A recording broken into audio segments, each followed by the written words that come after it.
Vulture Peak. I don't know if some of you might have been there. Well, you know, it's this little kind of pocket handkerchief-sized little hill. It takes a while to walk up there, a good 20 minutes up these steps. And this place up in the hill, you know, surrounded by hot sky and the trees way down, very small. And apparently Buddha gave a lot of his teachings there. And it seems that Buddha gave his teachings in different ways. Oh, we've got to do our prayer first, haven't we? Okay, we'll do it. So anyway, imagine. So he gave his teachings in different ways, and this is one of those ways. He's sitting there, actually, as he's sitting in meditation. So we visualize this, we're there, okay? And he's sitting in meditation, completely spaced out in meditation, in samadhi.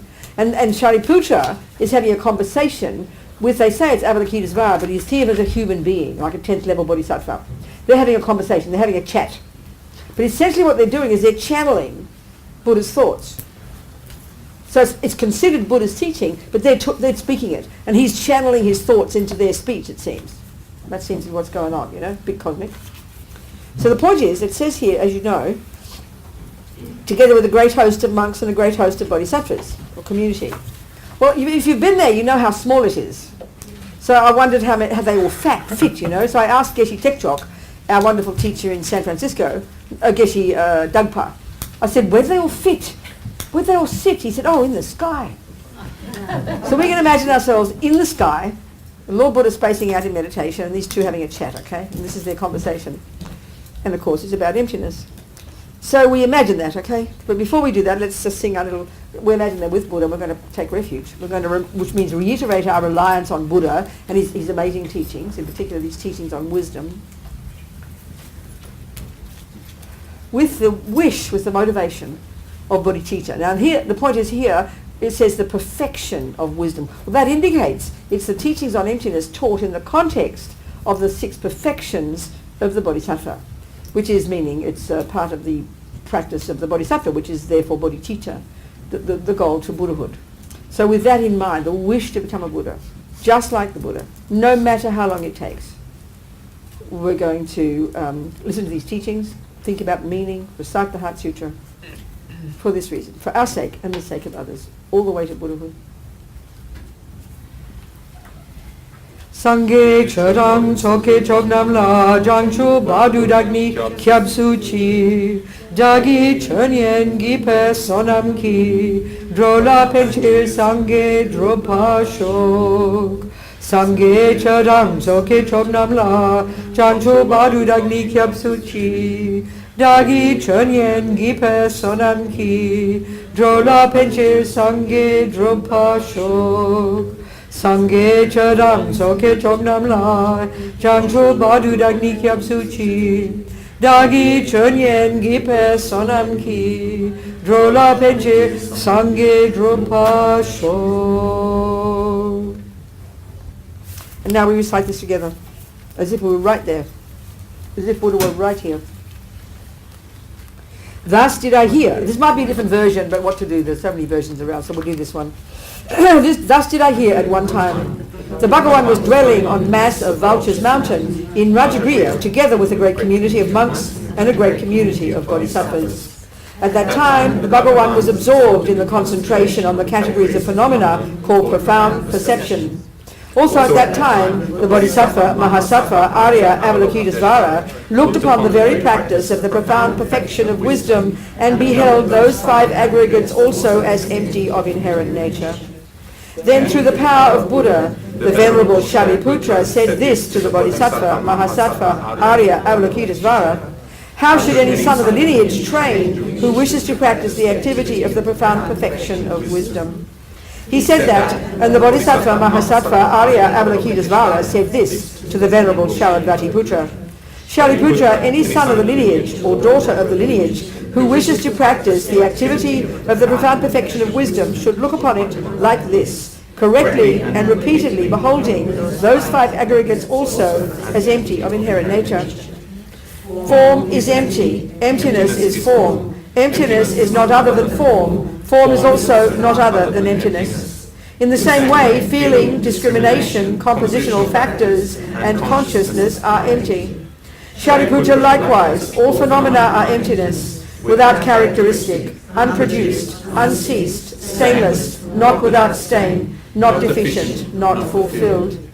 Shariputra, therefore, in emptiness, there is no form, no feeling, no discrimination, no compositional factors, no consciousness, no eye, no ear, no nose, no tongue, no body, no mind, no visual form, no sound, no odor, no taste, no object of touch, and no phenomenon. There is no I element, and so on, up to and including no mind element and no mental consciousness element. There is no ignorance, no extinction of ignorance, and so on, up to and including no aging and death, and no extinction of aging and death. Similarly, there is no suffering, origination, cessation, and path. There is no exalted wisdom, no attainment, and also no non-attainment. Shariputra, therefore, because there is no attainment, bodhisattvas rely on and dwell in the perfection of wisdom, the mind without obscuration and without fear. Having completely passed beyond error, they reach the end point of nirvana. All the Buddhas who dwell in the three times also manifestly, completely awaken to unsurpassable, perfect, complete enlightenment in reliance on the perfection of wisdom. Therefore, the mantra of the perfection of wisdom, the mantra of great knowledge, the unsurpassed mantra, the mantra equal to the unequaled, the mantra that thoroughly pacifies all suffering, should be known as truth since it is not false. The mantra of the perfection of wisdom is declared. Tayata om gate gate, paragate, parasamgate, bodhi svaha. Shariputra, the bodhisattva mahasattva, should train in the profound perfection of wisdom like that. Then the Bhagavan arose from that concentration and commended the Bodhisattva Mahasattva Arya Avalokitesvara, saying, well said, son of the lineage, it is like that. It is like that. One should practice the profound perfection of wisdom, just as you have indicated. Even the Tathagatas rejoice. The Bhagavan having thus spoken, the Venerable Sharadvati Putra, the Bodhisattva Mahasattva Arya Avalokitesvara, those surrounding in their entirety along with the world of gods, humans, asuras and Gandharvas, were overjoyed and highly praised that spoken by the Bhagavan. Okay, so as I said, this is, when it's referring to the perfection, as soon as you see this word perfection, you realize it's talking about the Mahayana teaching as opposed to the Hinayana. So we look at this, again, this is just giving ourselves some framework here, context. We've got all the paths to enlightenment put together by Tsongkhapa in the 14th century, our lineage Lama, like our patron saint, And he calls it the Lam Rim. That's his term, Lam Rim. And that's just a familiar term for us. And that technically, as we know, means path or road and gradient, gradual. Well, it's a very nice medieval little phrase, isn't it? Well, if we would translate it, I'd say what we'd call it is a course. It's very obvious, isn't it? Grade 1, grade 2, grade 3, and you graduate. Well, it's a gradual path. We don't talk like that. We'd say it's a course. And that's literally what the Lam Rim is. So if we look at the Lam Rim, we then know it's divided into 3 sections. And so as Rinpoche would very politely and very respectfully, giving great credibility to the lineage lamas and his own teachers, he would translate it as something like the teachings that are suitable for the disciple of the lowest capability. The lowest scope teachings, as we say, Well, I like to say, for my own mind, junior school. And all I know is the second we say that, if you hear about lower scope teachings, it's kind of abstract. We don't talk like that. Junior school, we get it instantly. Because it means it's the first level. We get that, Then the second one is the middle scope. Well, high school, why not? And then great scope. That's not technically correct, but as His Holiness said, Have you got a chair? You're okay? Yeah, thank you. Good. So as His Holiness says, it's like the education system. That's the point I'm making, So it's really, so the one point is it's really important to remember that. We're not used to thinking of spiritual teachings like that, I think. We're used to mathematics and music and Lord knows what as gradual. But sometimes when we think of spiritual teachings, we think it's one big kind of soup of stuff. And we never tend to think, well, where am I at on the path? Where am I junior school? Am I high school? And so on. We never think that way. But we really have to learn to, And in fact, when you hear any of the teachings, like if you're reading a cookbook, the first thing, if you were learning to cooking, the first thing you'd have to register is what level this is. Is this above my level or before my level? We know that. The same with music. The same with a mathematical book. Straight away you'd look at it. Is this my level? Am I before it or am I after it? You'd see where you were at in the context of the bigger picture. That's really necessary. And it's the same here, So this is why we've got to become familiar with all these teachings of the Buddha. Because the Lam Rim, this course, obviously is a course to enlightenment. You graduate as a Buddha. Or it all has to be there. There surely can't be a teaching that doesn't fit into this course. If there is, it can't be part of the course. Pretty obvious. Therefore, it's not necessary to get enlightened. So if you were to read a teaching, you've got to get used to this. If you just open a book randomly for any teaching and you go, let's say something. The 8 worldly dharmas. You know perfectly well that's relating to certain teachings on attachment, and it's taught in the Mahayana path. You'd know it immediately. Then you'd go, you'd see, the 10 non-virtues. Straight away, junior school, entry level junior school. That's where it's taught. If you saw something that said about a mantra, that's actually postgraduate. That's tantra. You'd see compassion. That's university. You see, look at your mind, understand attachment. That's high school. You see the word karma. That's junior school. You have to know that. Otherwise, how do you know what you're doing? How do you know where you're at? We need to know this. It's a really important part of it. Then somehow you can settle down a bit and relax because you know where everything fits. And it's like a map, and you're not always feeling lost, It's really important. So the point here is, okay, the Hinayana, the so-called Hinayana teachings, which if you just did those, you'd graduate at high school. That would be the wisdom wing. I love this analogy, the wisdom wing and the compassion wing. Well, the wisdom wing is junior school and high school. That's the Hinayana teachings. And if you graduated in high school, you'd, as it says here, you'd realize emptiness, you'd perfect your realization in one particular life, you'll achieve your own nirvana, your own liberation, and you won't come back. You'll zap off into bliss, You're finished, you're done. But if you're on the Mahayana path, even if you are realized at a certain stage, you will come back because you've got bodhicitta, this great compassion which leads to bodhicitta. So the point is, emptiness itself is actually a high school teaching. Because obviously a Hinayana arhat has to achieve realization of emptiness in order to cut the root of delusions, in order to achieve the nirvana. And what cause the achievement of nirvana is accomplished by the realization and then the perfection of that realization of emptiness, Absolutely fundamental. So itself, it's a high school teaching. But when we look at the Lam Rim, as we know from studying it, it's taught in the context of the 6 perfections, which are the final stages of the development of the bodhisattva. After you've accomplished bodhicitta, you enter the next phase of your practices, and they're the 6 perfections. You perfect the first 4, which you could argue are the perfection of the compassion wing, and then in your meditation, the last 2, concentration and insight into emptiness, you perfect the last 2. And the combination of these is Buddhahood. So here it's taught in the context of the Mahayana. It's the perfection of wisdom. Straight away that we're seeing it as a Mahayana teaching. So, as I'm sure we know, Buddha taught emptiness in different ways,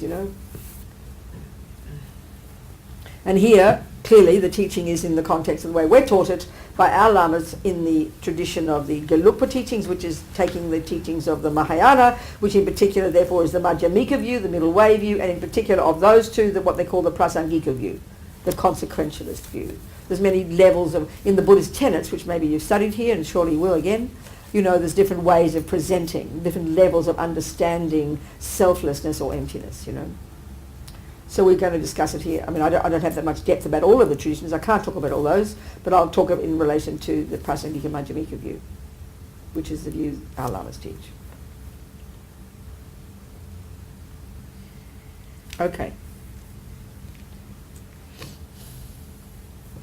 So what's happening in here, a simple way of talking, in a very simple way, as we see, there's like a long list of stuff, isn't there? A long list. And I'll put the headings in. And so you see here, the first list is there's, no, well, I didn't put the headings. But if you look at it, once we start saying there's no this and there's no that, basically what Buddha's doing here, what it is, he's taking a list, he's making a list of all the components of the universe, according to the Buddhist view of the world, So the first lot, you can see, it's the 5 aggregates.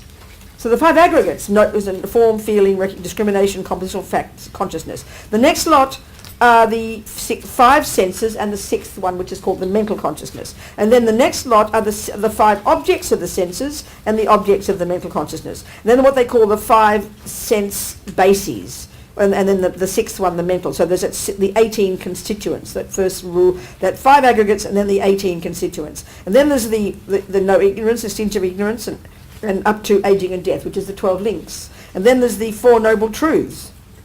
So it lists of the categories of phenomena.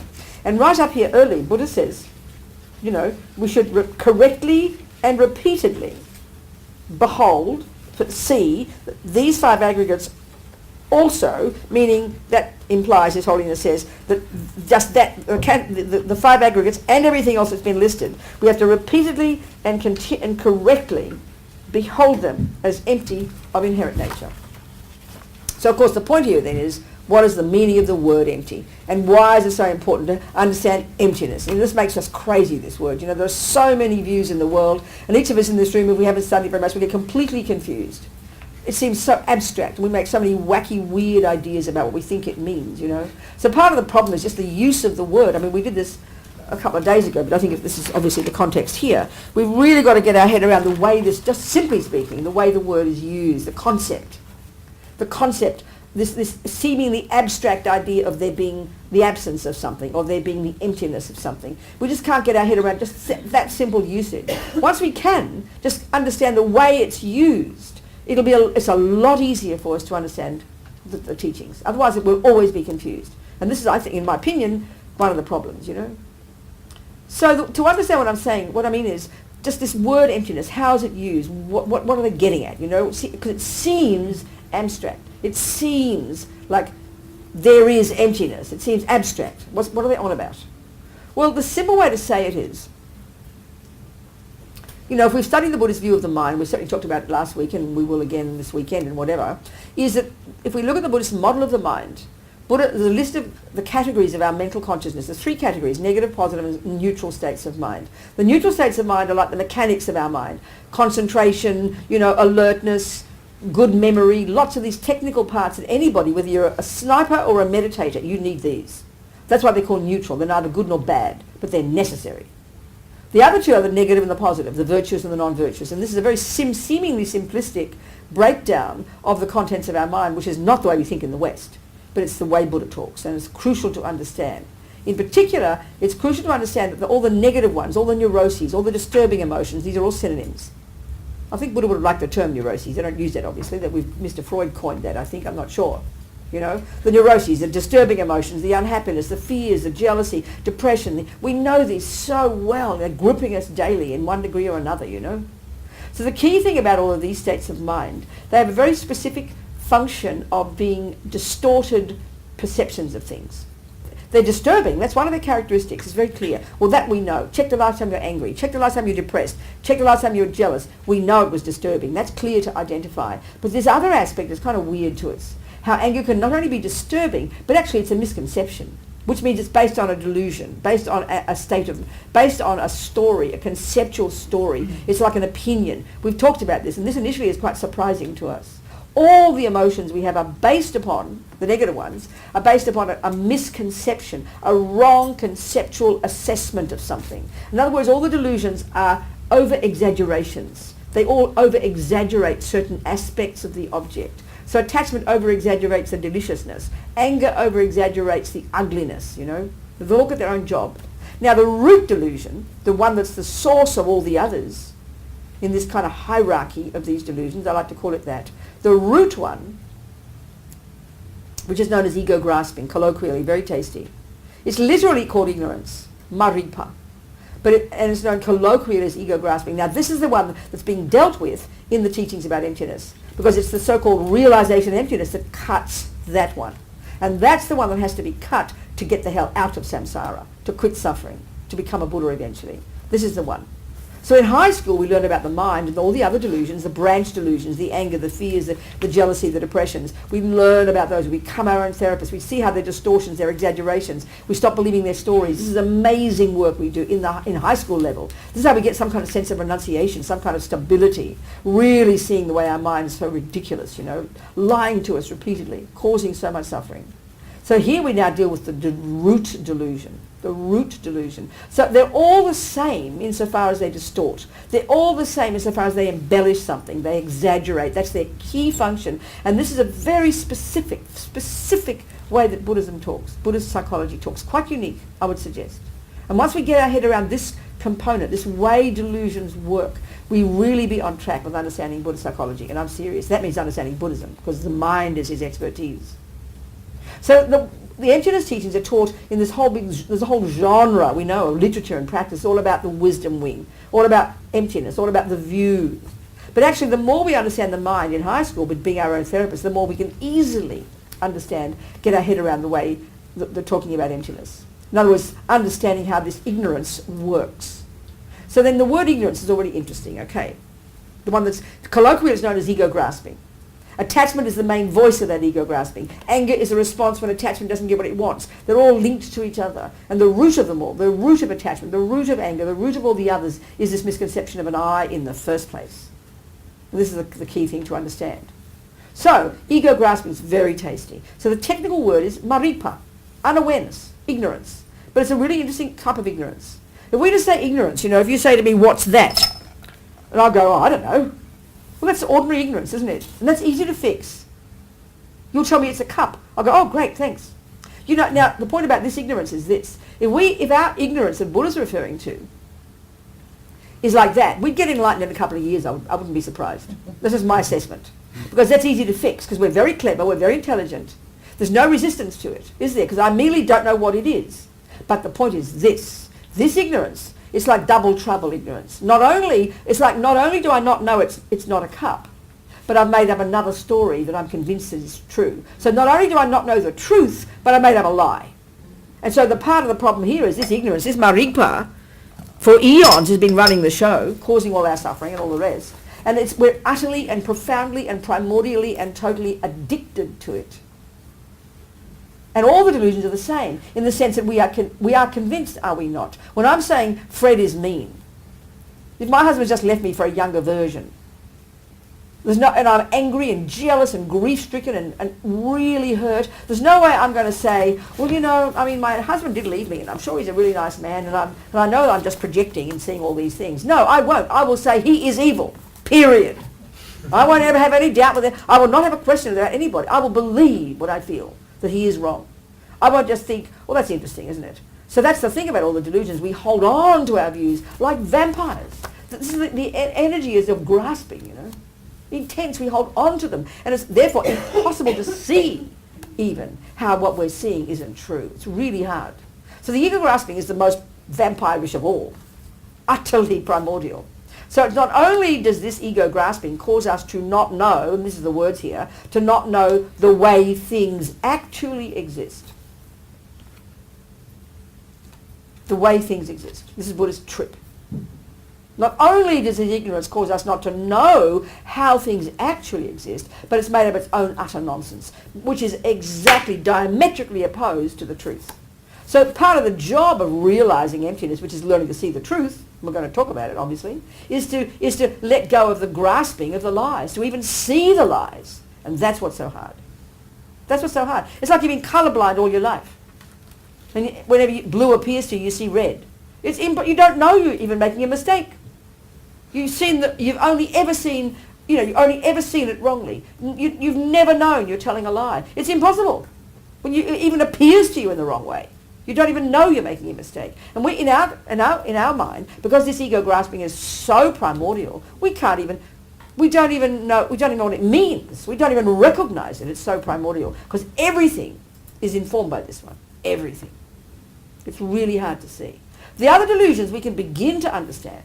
If you're really attached to chocolate cake, the main thing we're caught up in is just the energy to get that cake in the mouth as quick as possible, and the anxiety of not getting it, and and the inability to refuse it, all that kind of thing. You understand. But if we analyse it, we can see technically we can understand how my attachment makes the cake look more delicious than it really is. But when you're in the throes of the attachment, forget about it. No control at all. We just suck into the story, don't we? After we're fat and full, we think about it. Oh, what happened there, Isn't it? I mean, we all know these lies are bad enough, but we can see at least how they are exaggerations. But this ego grasping, it's really hard to recognize it. And that's why when we hear the Buddha describing what he would say is how things are existing, it's completely abstract to us. It just seems like cosmic, because we can't even see the lie. And that's the tricky part. So it takes time and much analysis and much clarity, and therefore we need to understand even just the use of the words. I can't stress this enough, Okay, so. Okay. So if all the delusions exaggerate, then what you could say is that, attachment would exaggerate the prettiness of the cup. Aversion, let's say, because I can't stand this cup, because maybe it's my ex-boyfriend, isn't it? So it appears ugly to me. My aversion exaggerates the ugliness of the cup. Meaning, as they say, this is what's marvellous, in Buddhist psychology, and as Amazon puts it, this is what Buddha's saying, that everything in the universe, everything out there appears back to us. That's how they say it. In the aspect of whatever's in our mind. We can hear that technically. We can hear how cake appears delicious because attachment's in my mind. You've got your rose-coloured specs on, in other words. We know Fred looks ugly when you're angry with him. So we can technically see that, although it's hard to do when you're in the midst of it, but we can hear that, and that's a good start. So the hardest one. So if an attachment exaggerates the deliciousness of the cup, and aversion exaggerates the ugliness of the cup, well, the ignorance which informs both of those, the ego grasping, it exaggerates the very, and I think they'd say it this way, the very ontological status of the delicious cup in the first place. So even cup is an exaggeration, a distortion. This is hard to see. Like, this is hard to see. So, let's talk.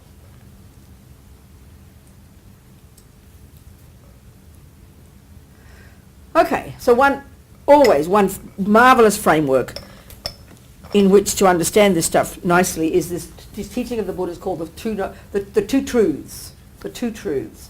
It's the two ways that things exist.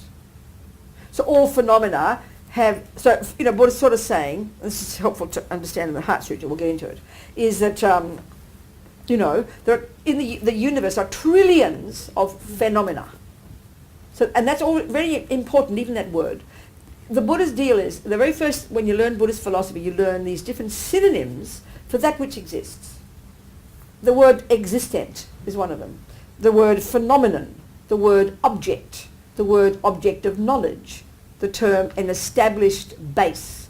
Each of these is a synonym for that which exists. And this is a massively important point, because the wisdom approach that Buddha's talking about is all we have to learn to see how things exist. Why? Because he says we're up the garden path without a paddle. You have a paddle on the garden path. What is it? Up the creek without a paddle. We're lost. We've lost the plot. We haven't got a clue how things exist. We're believing in all our delusions view of the world, which is exactly why we suffer.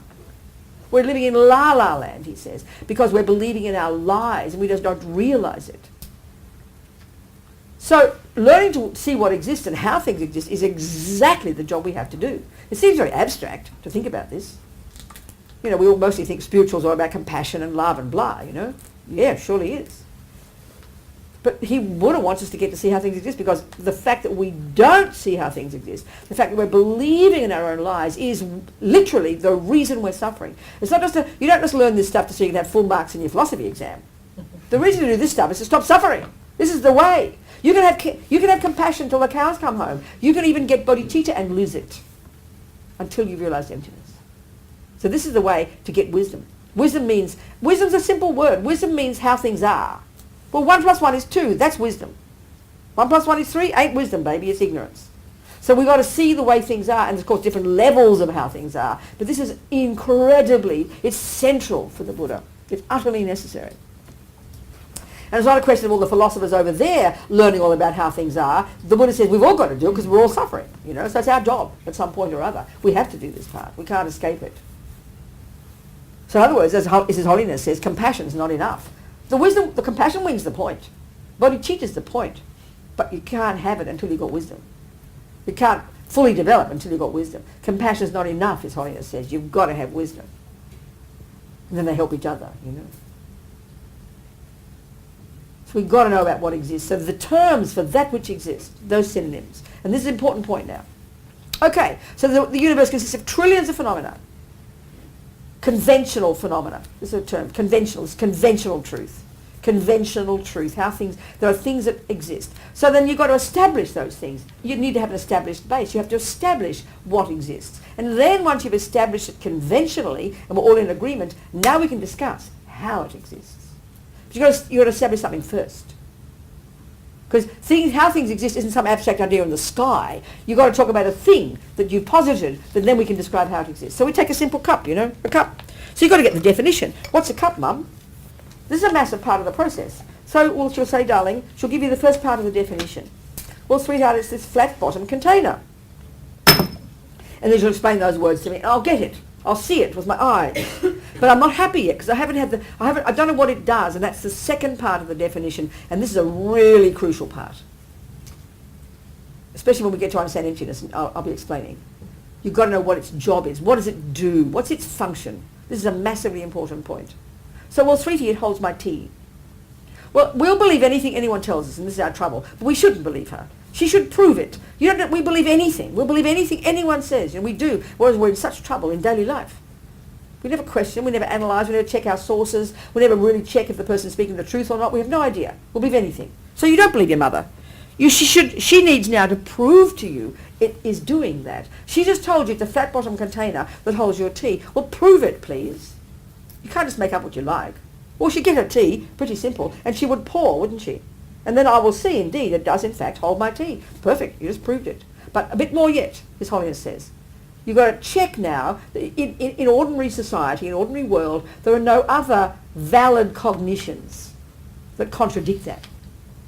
So as we've established that in our world, in Adelaide, we all agree this is the cup we can sign the contract, shake hands, agree with it. Now we know this is the cup we can agree. And already, if we were clever enough, this is proving emptiness. We're a bit slow on the uptake, so we'll go there. Because Buddha's saying everything's made by the mind. And just proved it. Who created a cup? We did.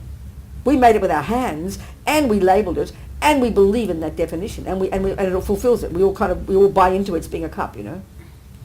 It's not a cup, and this is the point Buddha's making. It's not a cup from its own side, but we'll go there slowly. So we establish it's a cup. So then we can proceed to discuss how this cup exists. First, conventionally. And there's different levels of conventional existence, conventional truth, conventional reality, how it exists conventionally. So the key phrase here, the shorthand for conventional existence, is the term dependent arising. That's Buddha's cute phrase. Well, interdependence is another word. Or things exist interdependently. Things exist in dependence upon things. We all know the word. It's very simple. And again, it's a massively important word to understand. Absolutely fundamental. Crucial.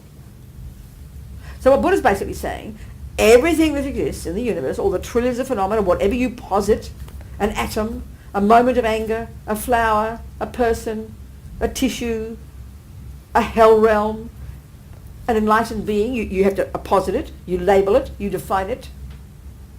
Whatever is existing, whatever does exist,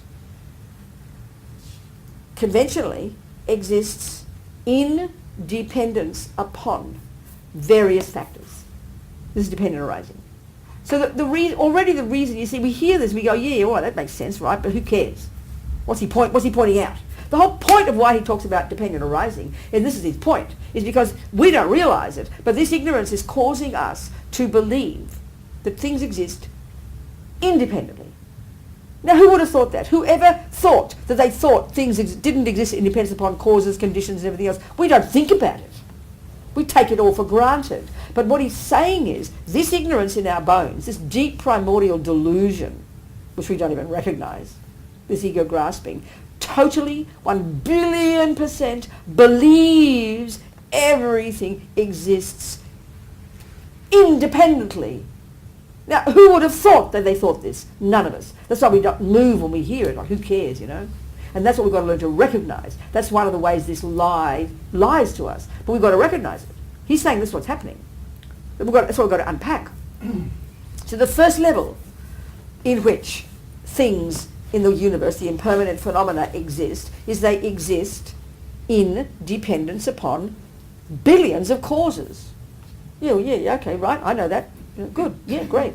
But this is where it's interesting. This is where, and I find a very helpful application of this first level of dependent arising, because here we're going to discuss three main levels of dependent arising. There's many ways, but this is a summary of all the different views that Buddha would be arguing with coming from the Hindus and the other levels of the Buddhist teachings, right? So the first one is so tasty. We all know the meaning about karma. We all know about karma, Buddha's teachings about karma, that I came into this world in dependence upon causes, many causes and conditions, my past actions and this and that and therefore this and because of this and blah, blah, blah. And we all know from the Buddhist teachings that, you know, I'm not the product of another cause called mummy and daddy or a creator. I'm the product of my own past causes. Mummy and daddy play a role. They're one of the many causes. But the crucial causes, the central causes for even why I'm a human being, for why I get angry, for why I'm loving, for why people kill me, for why people love me, the main causes are created in my mind in the past. So this is the law of karma. So it seems to me a very powerful way to apply this very first level of using the phenomenon called I, as opposed to a cup, we'll discuss more in a minute, that this phenomenon called I actually is the product of many past causes and conditions produced by the former I. So, in other words, this is a very powerful antidote. Thinking about karma is a very powerful antidote to this feeling of ego grasping, which is the self-pity me. Lama actually calls ego the self-pity me. If we look inside us and feel how we feel when things go wrong, when bad things happen, the feeling we have is we're this innocent victim. How dare that happen to me? I don't deserve it. I didn't ask to get born, did I? It's not my fault. This is a component of ego that we all deeply recognize. The assumption being, I didn't ask to get born, literally. And this is reinforced by our materialist world, that mummy and daddy made me. And I know very well they did not consult me. So I did not ask to get born. Well, this ego grasping, this grasping at a poor me who's being offended and hurt and how dare that happen, that's exactly the way ego grasping works at this really gutsy level. Well, thinking about karma, which is an example of the first level of dependent arising, that this I, in fact, and my experiences are indeed the product of past causes and conditions in this same continuity of mental moments called Robina's mind before. Wow, and that causes us to take responsibility and therefore loosen the grip of ego and self-pity and not fair. Really tasty example, in my opinion. So that's taking the first example, the first level of dependent arising, using the example of the phenomenon called I, that I am the product of countless past causes created by the previous I's, if you like. So then better own it, baby. Stop the fears, grow up, take responsibility. You know, my boyfriend left me, and this is how you apply karma. It's a way to help understand karma, but it's a powerful way to help loosen ego grasping, fear and not fair and poor me, which is the way ego works. Okay, you say to yourself, okay, you know, that's the end of that. The karma must have run out. I must have been harmful to them. Whatever. It's so painful. And equally, if you got excited if someone gave you $1 million, oh, aren't I lucky? Wow, amazing, amazing. Of course, you don't care why. There when it's good things, but you can analyse, due to my past virtue, how incredible, causes and conditions. So karma is a powerful way to break down the grip, of, to loosen the grip of ego grasping. It's a wonderful, and that's the first level of dependent arising in relation to the object called I. Clearly karma, it doesn't apply to a cup, it doesn't have a mind. That's causes and conditions, the first level of dependent arising. Now the second one is, and we'll go into this one. This is not the most subtle yet, but this is so tasty. And this is one of the second one. Buddha's saying that everything exists, this next level, everything that does exist, every phenomenon, every object of knowledge, every existent, every established base, every conventional phenomenon that exists, everything that exists in dependence upon its parts. Now this is arguing with a view of the Hindus that there is a partless, something that does exist, a self, an atma, hasn't got parts. There's a whole big philosophical position. So Buddha argues with this, but it's very tasty here when we take the phenomenon called I. Let's forget the phenomenon called cup. So first let's establish what an I is. Well, the word I, the word self, and the word person are all synonymous. So conventionally we are one of those, obviously. We're not a cup, we're not a toilet. We might be treated like one sometimes, but we ain't one. We are a person. Buddha is a person. A hell being is a person. A dog is a person, it's all including samsaric and superior beings, are all persons, all I's, are all selves. Using the word conventionally. Okay. So everything that exists, including a person, is made of many bits and pieces. Kind of a no-brainer. Again, it's sort of, we wonder why Buddha's telling us this. It seems so obvious. But you'll see the point.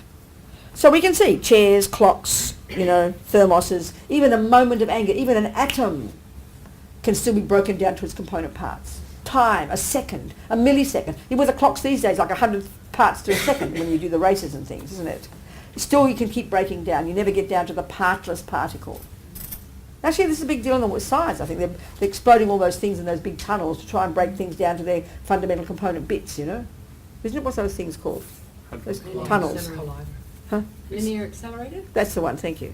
What was the first word? Linear? Thank you, that one, yeah. Well, Buddha says just, it's cheaper, just meditate and you'll see there isn't one. You will not find a partless particle. Anyway, there's a big deal, this one, massive. So this is the one I want to talk about here. So we first have to establish the parameters of this, because what Buddha's saying is, what Buddha's saying is we all believe, this because of this ignorance, this ego grasping, it causes us to totally, 1 billion%, totally, 1 billion%, all the time, 1 billion% believe that there is among these parts, and this is the parameters, isn't it, of Robina, you know, isn't it, of this particular person, exactly here, right? This is it, isn't it? We believe there is a part in here somewhere among all the other parts. You've got lots of parts of the mind, your thoughts, millions of those, lots of the parts of your body. If you kept breaking it down, you'd have millions of parts, bits and pieces. Buddha's saying this ego grasping causes us to believe 1 trillion% that there is a part in here that's sort of like a boss part, a landlord, like a puppeteer, like the boss, like the one running the show, the main part, walking, as my friend Pende says, walking hand in hand with all the other parts, and that part is called I. We believe that totally, and our language expresses this. It reinforces it. Every second we're reinforcing it. So we know, don't we, if we look into our mind, the main player in our head is called I, definitely. The world is referenced to I. This is clear. And we take it for granted. Well, Buddha says all of this is a symptom of our neuroses, is a symptom of samsara, is a symptom of our mental illness, is a symptom of our terrible suffering. We can see it. So, you know, we have thoughts. We have many thoughts, don't we? And the central thought, the player, the main player, the reference of all the others is I. Or it's me. I am this, or you do this to me, you know? And this runs the and we can see it runs the show. Certainly the thoughts are always timed there. So clearly, if you have a thought and you express it with a word, then it's hopeful, it's reasonable to point out that that word or thought refers to something that exists. We do not like to be accused of being delusional, of believing in things that don't exist. We'd be very embarrassed. Well, this is what Buddha's saying. This is what Buddha's saying we're doing. And so what we say, I have a body. Completely reasonable statement. You can conventionally, without being tricky now, without analysing this stuff, just ordinary language, that's a completely reasonable statement of truth. I indeed do have a body. Then I'd say I have a mind.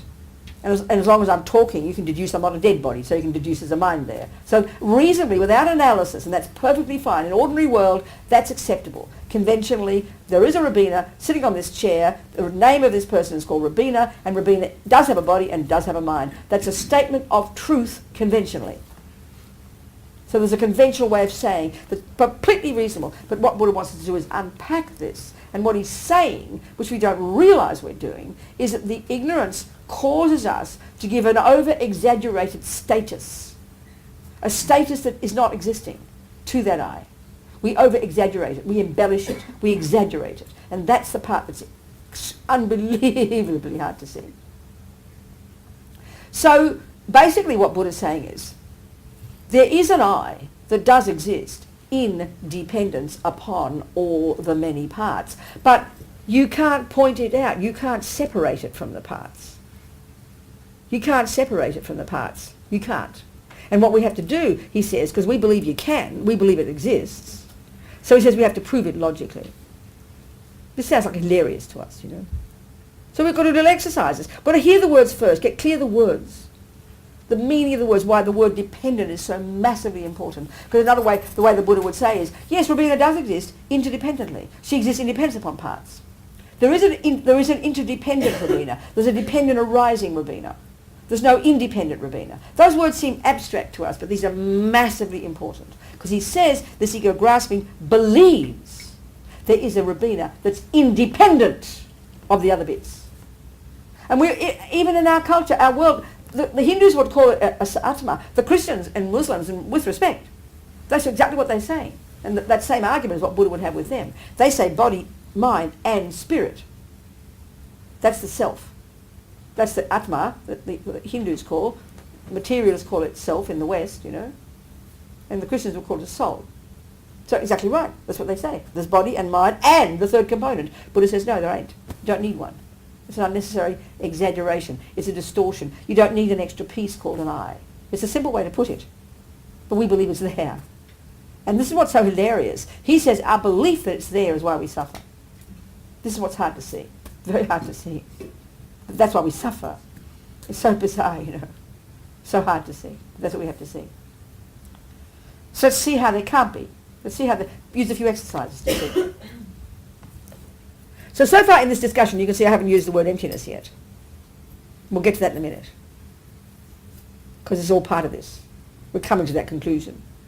So the use of that word is important, but we'll get there. Okay.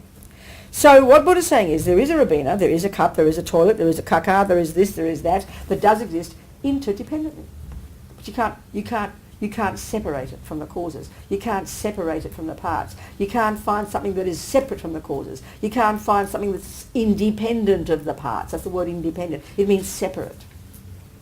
So we'll do a simple example. We did this, I think, last week. You know, I say to you, I have a table, pretend it's a table. It's a box, actually, it's a box. I have a box, a clock, and a, what we call this again?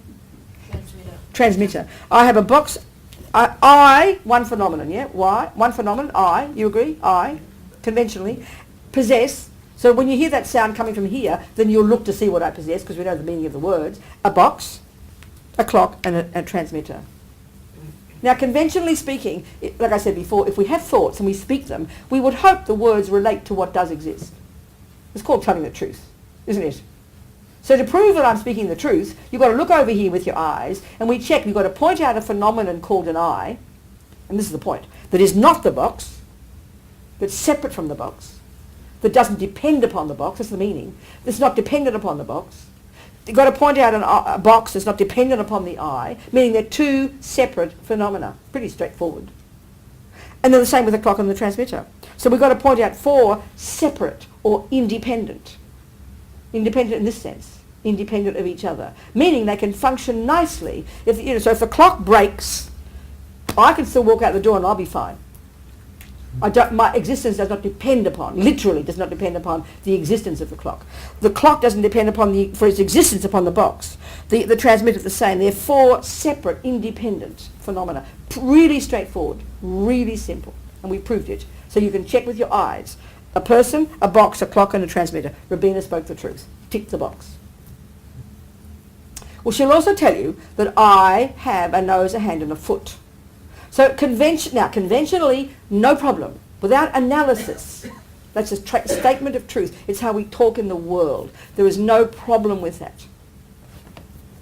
But if we want to analyze it, to go deeper,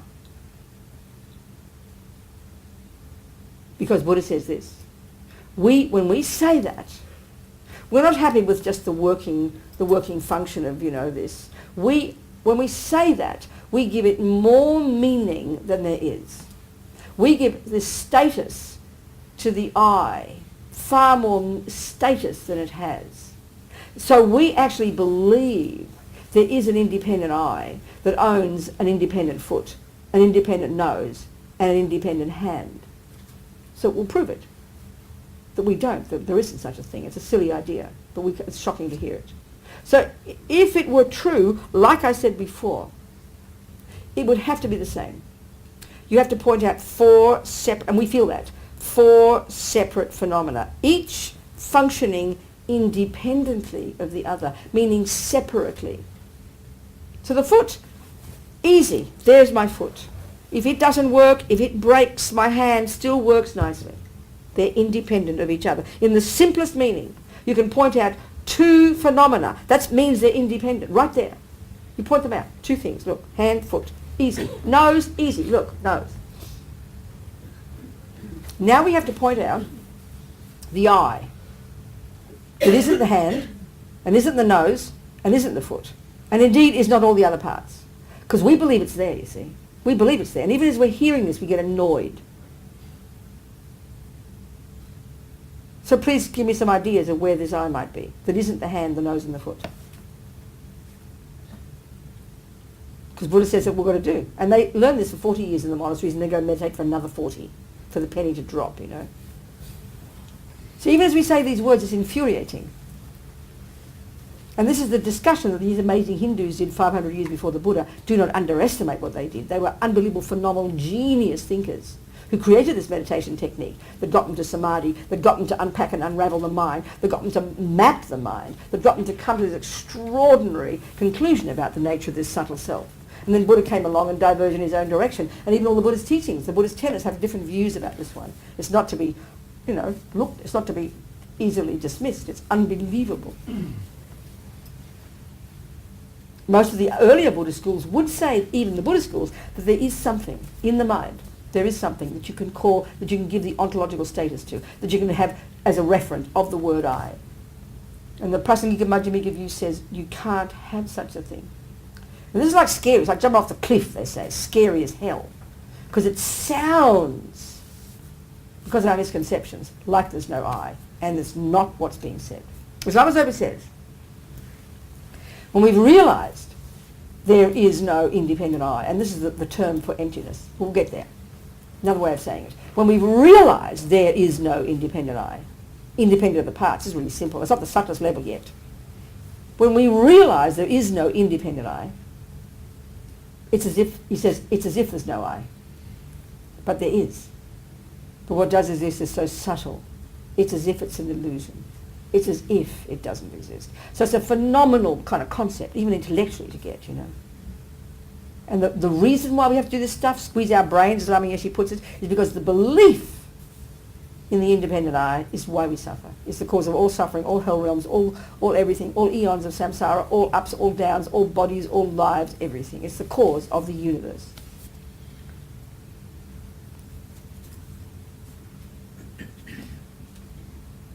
So as Lama Zopa says, if there is an independent I, if there is an I, hear the words again, literally, simply, if there is an I that doesn't depend upon the foot, the hand and the nose, that runs the show, which is how we think of it, then, it's great.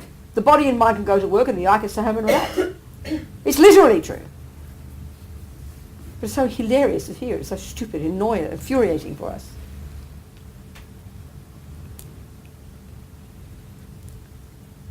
Any suggestions what the I might be?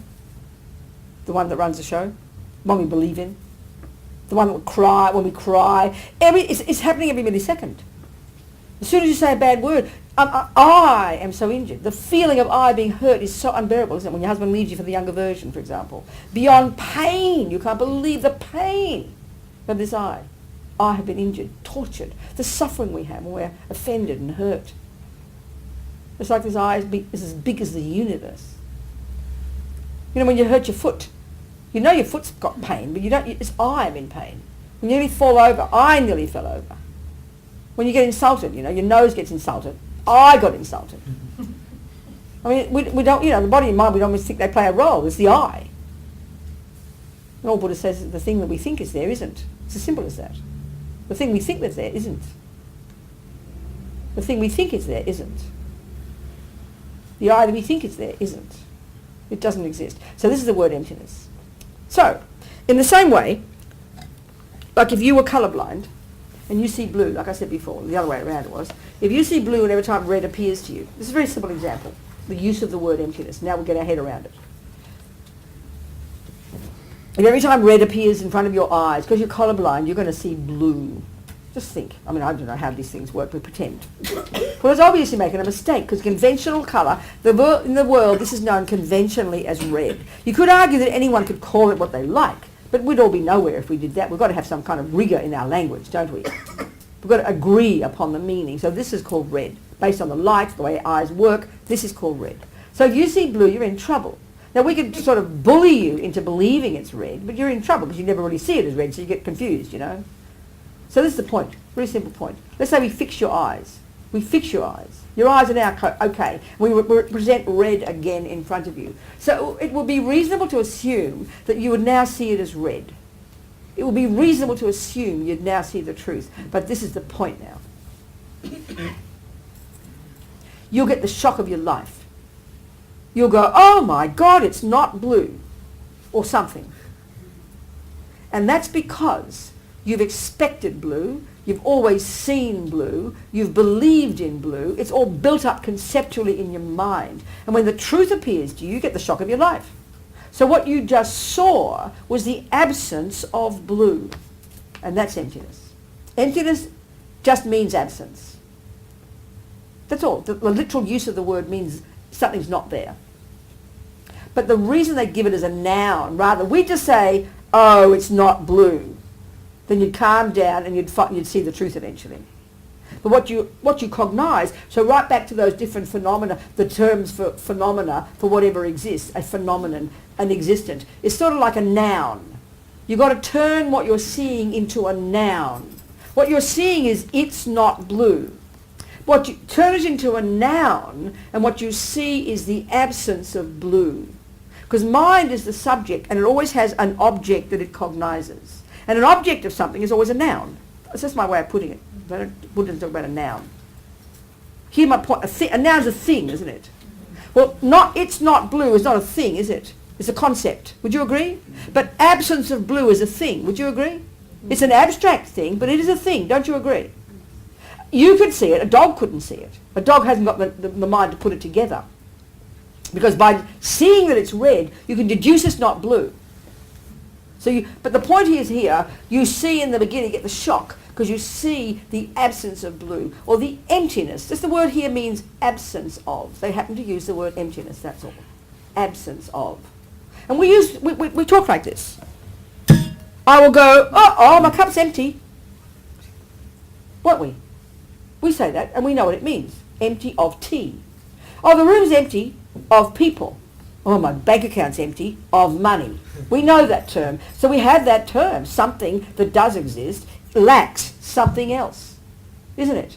So the correct way to put it from the Buddhist perspective is that, the correct way to put it for the Buddhist one, like I'm saying here is, would you agree there is an object here called red? Here. Yeah. Is that not red? Yeah. You said no. You said an object called red. Yeah, it's an object, is something in mind. Yeah, remember? Thank you, it's a good point. Remember I said right at the beginning, there are various terms for things that exist, and one of them is called an object. That doesn't mean a physical object. It's just a thing that exists. So anger is an object. Love is an object. An atom is an object. Time is an object. It exists, right? The term, the actual definition of the term existent, one of those many synonyms, and existent, is that which can be cognized by mind. So can red be cognized by your mind?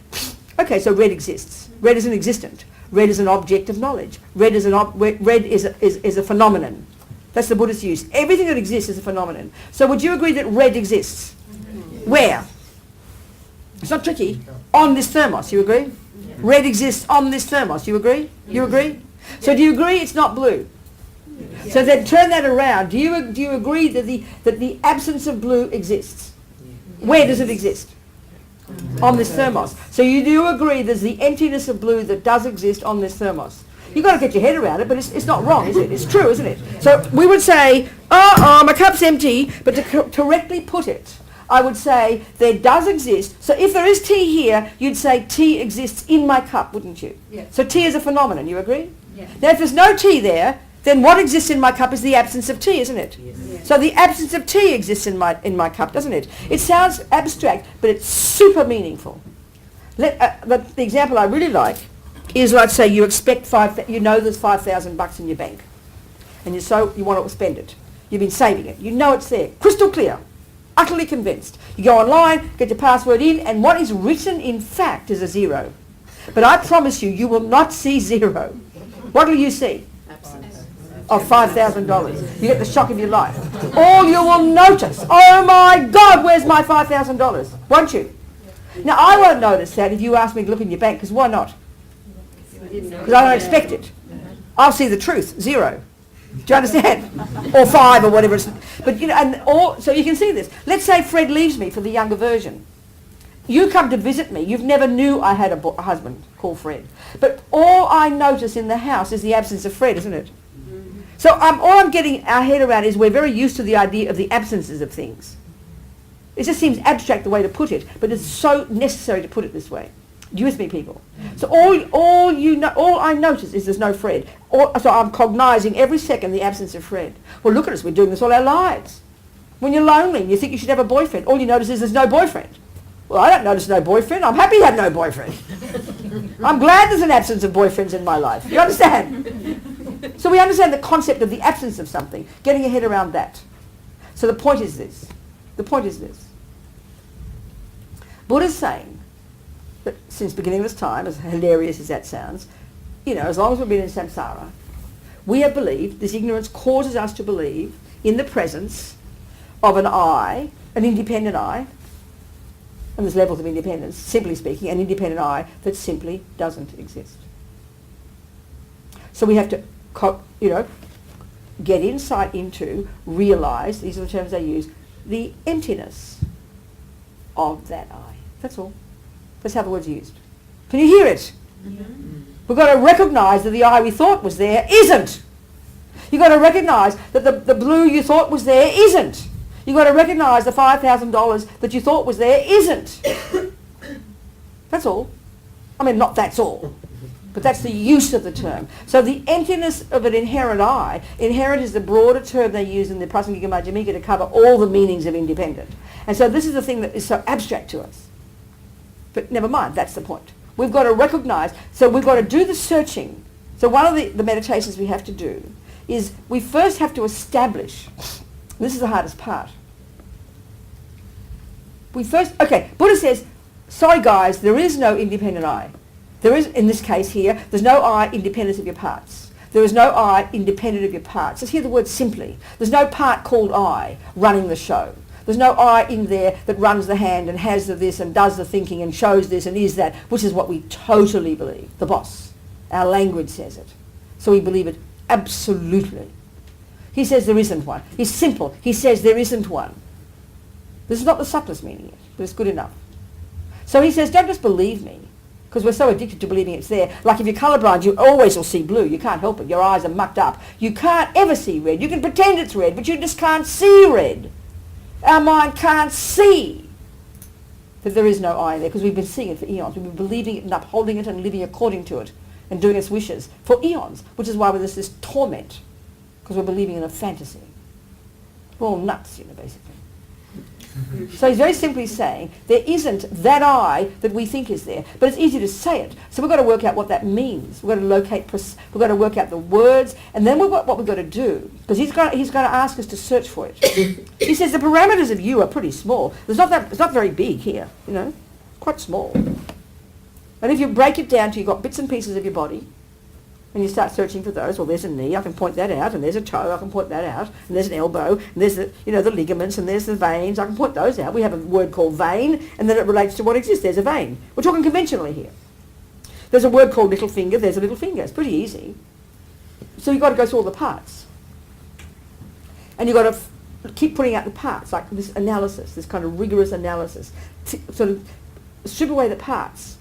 And the reason we're doing that is to try and find the part that's called the I, which we believe is a separate part. We believe it's there, simple as speaking, we believe it. And our language expresses it, and we feel it every second. So Buddha says you've got to find it. Go search for it. So the point is, you can't search for something if you don't know what it looks like. If I ask you to go, please, I left $5 on the couch. I left $5 in the lounge room. Can you go and get it for me? But you don't know what $5 is. You could search for 1,000 years, and it's staring in front of you, but because you don't know what $5 is, you'll never find it, will you? It's pretty obvious, isn't it? Isn't it? It's true, isn't it? So if you can't just sort of start looking for the I, well, what's the I? We don't even know what we think it would look like. So you've got to know what you're looking for, which is the hardest one. In the Lam Rim, maybe when you've studied the Six Perfections, when they talk about wisdom teachings, it says you've got the 4-point analysis. But Bongka Rinpoche says this is an easy method. Well, we've got to remind ourselves, who is he talking to? He's talking to the abbots who've been studying this stuff for 30, 40 years. He's talking even to the young monks who've been studying it for a few years. So when he says easy, it's contextual, excuse me. It ain't easy, I promise. Do you understand? Who's he talking to, These people have been studying it all their lives. So the 4-point analysis, they say the first point is the hardest. But once you got that down, realising emptiness, discovering the absence of the fantasy I is easy peasy. Well, he doesn't say easy peasy. It's a stupid word, and where I got it from. So the first point is the hardest part. They say you've got to establish, the way they call it, you've got to establish the object to be refuted. You've got to establish the object to be negated. You've got to establish what you think the I would be if it did exist, which you believe in anyway. Because then you've got to search for it. And once you've established that, and that's the hardest part, that's what takes the longest. Once you've got that, once you've got a clear understanding of the way they say, of how the I, this independent I, appears to us, how we can, and this is the subtlest part. This is the hardest part. Then the next 3 steps are easy. Realizing emptiness is easy. This is the hardest one. So to even get to this one, to even begin to do this one, is immensely hard for us. And the reason is this. So we realize that attachment and anger and jealousy and all the others are the branch delusions. They're the voices of the I, the supposed I.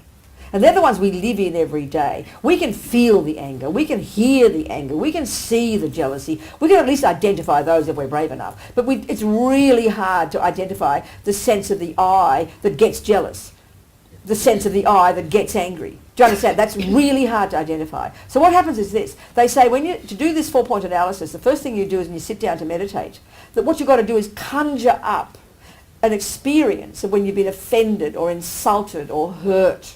Because that's when this sleeping lion of the I arises. It's there all the time, but it's just assumed. But it arises when you're offended, when you're nearly run over by the car, you know, and your heart beats fast and the fear comes and you're shaking.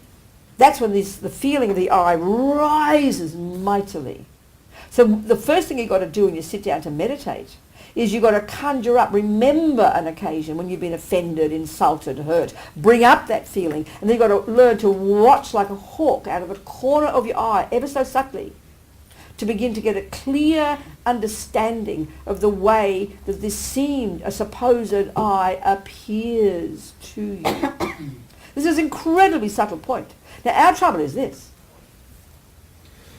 You know, the second the car upsets us on the road, which is the perfect opportunity to catch your mind and check how the I appears, we already launch into the story. How dare you do that? It's too late. As soon as we get angry, we've just missed the opportunity. Because the yogi would be glad to be offended. Oh, try and run over me again, please. I want to have that experience of the I so I can catch it. But look, what do? We launch into the story. We've missed the opportunity. It's too late. So in order to even notice how the I rises, we've got to have subdued our attachment and anger and jealousy to an incredible degree. And we're not even anywhere near even that. Because we launch into the story straight away, don't we? You did that to me. Well, it's too late. You just missed the opportunity. It's a really subtle moment, you know. Can you hear my point? So if you're really trying to find the I, you will be so stable. You'll be happy when someone insults you. Please do it again because you want to catch it, you know. Do you understand my point? This is why it's really advanced, I promise. Because we no matter how long we practiced, yet again, the smallest thing can happen. You walk into a shop and a stranger doesn't treat you nicely. You get offended. I mean, look at this. Look at how advanced you have to be to not get upset, jealous, and depressed. You know, even to recognize his ignorance is like a joke because it's completely smothered by the grosser delusions. So until we've done masses of homework on the grosser delusions, subdued our mind to an incredible degree, and not buy into attachment and anger and jealousy and pride, this is hugely advanced. And then we've got some space to get to the subtler one. You get my point? So don't, you know, it is difficult, but don't think it's difficult in its nature. It's not difficult in its nature. It's just difficult because we don't know how to do it. We've got to be patient and do the right things, you know. Are we communicating? So the heart truth is all about that. So basically, but what Buddha's saying is, what he's telling us, we've got to analyse everything like this. The 5 aggregates, we'll go through each one, you know. So this is now where it gets interesting and tricky, but let me say the bits here. So all he's doing is listing, as I said, listing all the phenomena of the universe. Breaking down all the component parts of the universe and analysing how each of them is empty of this inherent thingness, this inherent self, inherent this. Or we're talking about the object called self, but the same for cups or whatever. So he goes through the five aggregates. So here where he says, now he starts and he goes, there is, form is empty. Form is empty. Emptiness is form. Emptiness is not other than form. Form was also not other than emptiness. So this gets us, again, very confused. It's not that complicated. What it's saying is, form is the first of the five aggregates, okay? But you can place anything there. You could say cup. You could say I. So you can equally say I is empty. Emptiness is I. Emptiness is nothing other than I, and I is also nothing other than emptiness. All that means is this, and this is a powerful way to realize that it's not nihilism. Not nihilism. The trap we fall into. If we look at these two truths, the first one is the conventional, and now I'll take the second one, which is the ultimate. So the shorthand for the conventional truth, the things, bits and pieces, is dependent arising. The shorthand for the ultimate truth is emptiness. So our trouble is this. Right now, Buddha says, we're into the two extreme views. Because of this ego grasping, because of this maripa, this self-grasping, ego grasping, as soon as we hear there is no I from its own side, there is no I independent of the parts to say. There's no independent I. There's no independent I. There's no inherent I. As soon as we hear that, we rush over the abyss into nihilism and we'll go, there's no I. And one of the common things even Buddha says, oh, well, it's all empty, it doesn't matter anyway. That's a total and utter mistake. Completely going the wrong track. You've just chucked the baby out with the bathwater. It's a great saying in English. That's nihilism. And we can't help but hear that. We hear that. It's really hard to hear it in a more nuanced way. So we've got to practice. We hear there's no I. Buddha says there's no I, and then we hear it, but we're not hearing it properly. So what he's saying is this. Do you agree? Okay. Do you agree red exists on this thermos? Yeah. So we can talk about red in general, can't we? And then we can theorize about red, we can discuss red because we know about it conceptually. But if you want to have an experience of red, what would you need in front of you? A direct experience. What would you need in front of you? Red. A red thing. So that's an experience of red. You can have general knowledge about red. We all have that. It's intellectual, isn't it? But if you want a direct experience of red, you need a thing in front of you called a thermos that possesses the characteristic of red. Would you agree with that? Yeah. That's pretty reasonable, isn't it? Yeah. Okay, so good. We can talk about emptiness, can't we? We are. Do you understand? Yeah. That there is no inherent I. Blah, blah, blah. Yeah? You agree? The I is empty of inherent existence. So, we can talk about that in general, can't we? But if you want an experience of emptiness, what would you need in front of you? No, keep it simple. What do we said a thermos that possesses the characteristic of red. Well, we'd need a phenomenon that possesses the characteristic of emptiness, of independence, the absence of inherent existence. So the absence of blue exists on this thermos? We can talk about the absence of blue in the sky, can't we, and go blah, blah. But if you want to have a direct experience of the absence of blue, what would you need in front of you? A thing that isn't blue. Yeah. An object that possesses the characteristic of the absence of blue. Can you agree with that? Yeah. So if you want to understand emptiness in general, we can talk about it. But if you want to understand about the emptiness of the I, you have to have an I that that is empty of inherent existence. You've got to have an I in the first place. Can you not hear that? Mm-hmm. So I is empty. Emptiness is I. Meaning emptiness, okay, would you agree that emptiness of blue does exist? Yes. Where? On the red thermos. So emptiness of inherent existence exists. Where? On the I that does exist. On the conventional I, which is so subtle it's as if it doesn't. So you've got to posit a thermos that lacks blue before you find before you have an experience of the absence of blue. You've got to posit an I that lacks an inherent existence. So you can never have emptiness without a thing. That's all I was trying to say. Can you hear that? You can't have absence of blue. You can't have absence of blue without a red phenomenon. You can't have the absence of inherent I without an I, a conventional, but which is so subtle it's as if it doesn't exist, as Rinpoche says. So form is emptiness. Form is empty. Form is empty of inherent existence. And emptiness of inherent existence is existing on a form. You can't have emptiness without a form that lacks something. You can't have absence of blue without a red thermos. So you can never have nihilism, is the point. Can you get that or not? Yeah. You can't have nihilism, and that's what that sentence shows. And that's why the two truths are perfect. So as Tsongkhapa says, when we hear the words, there is not one atom of anything from the side of the eye.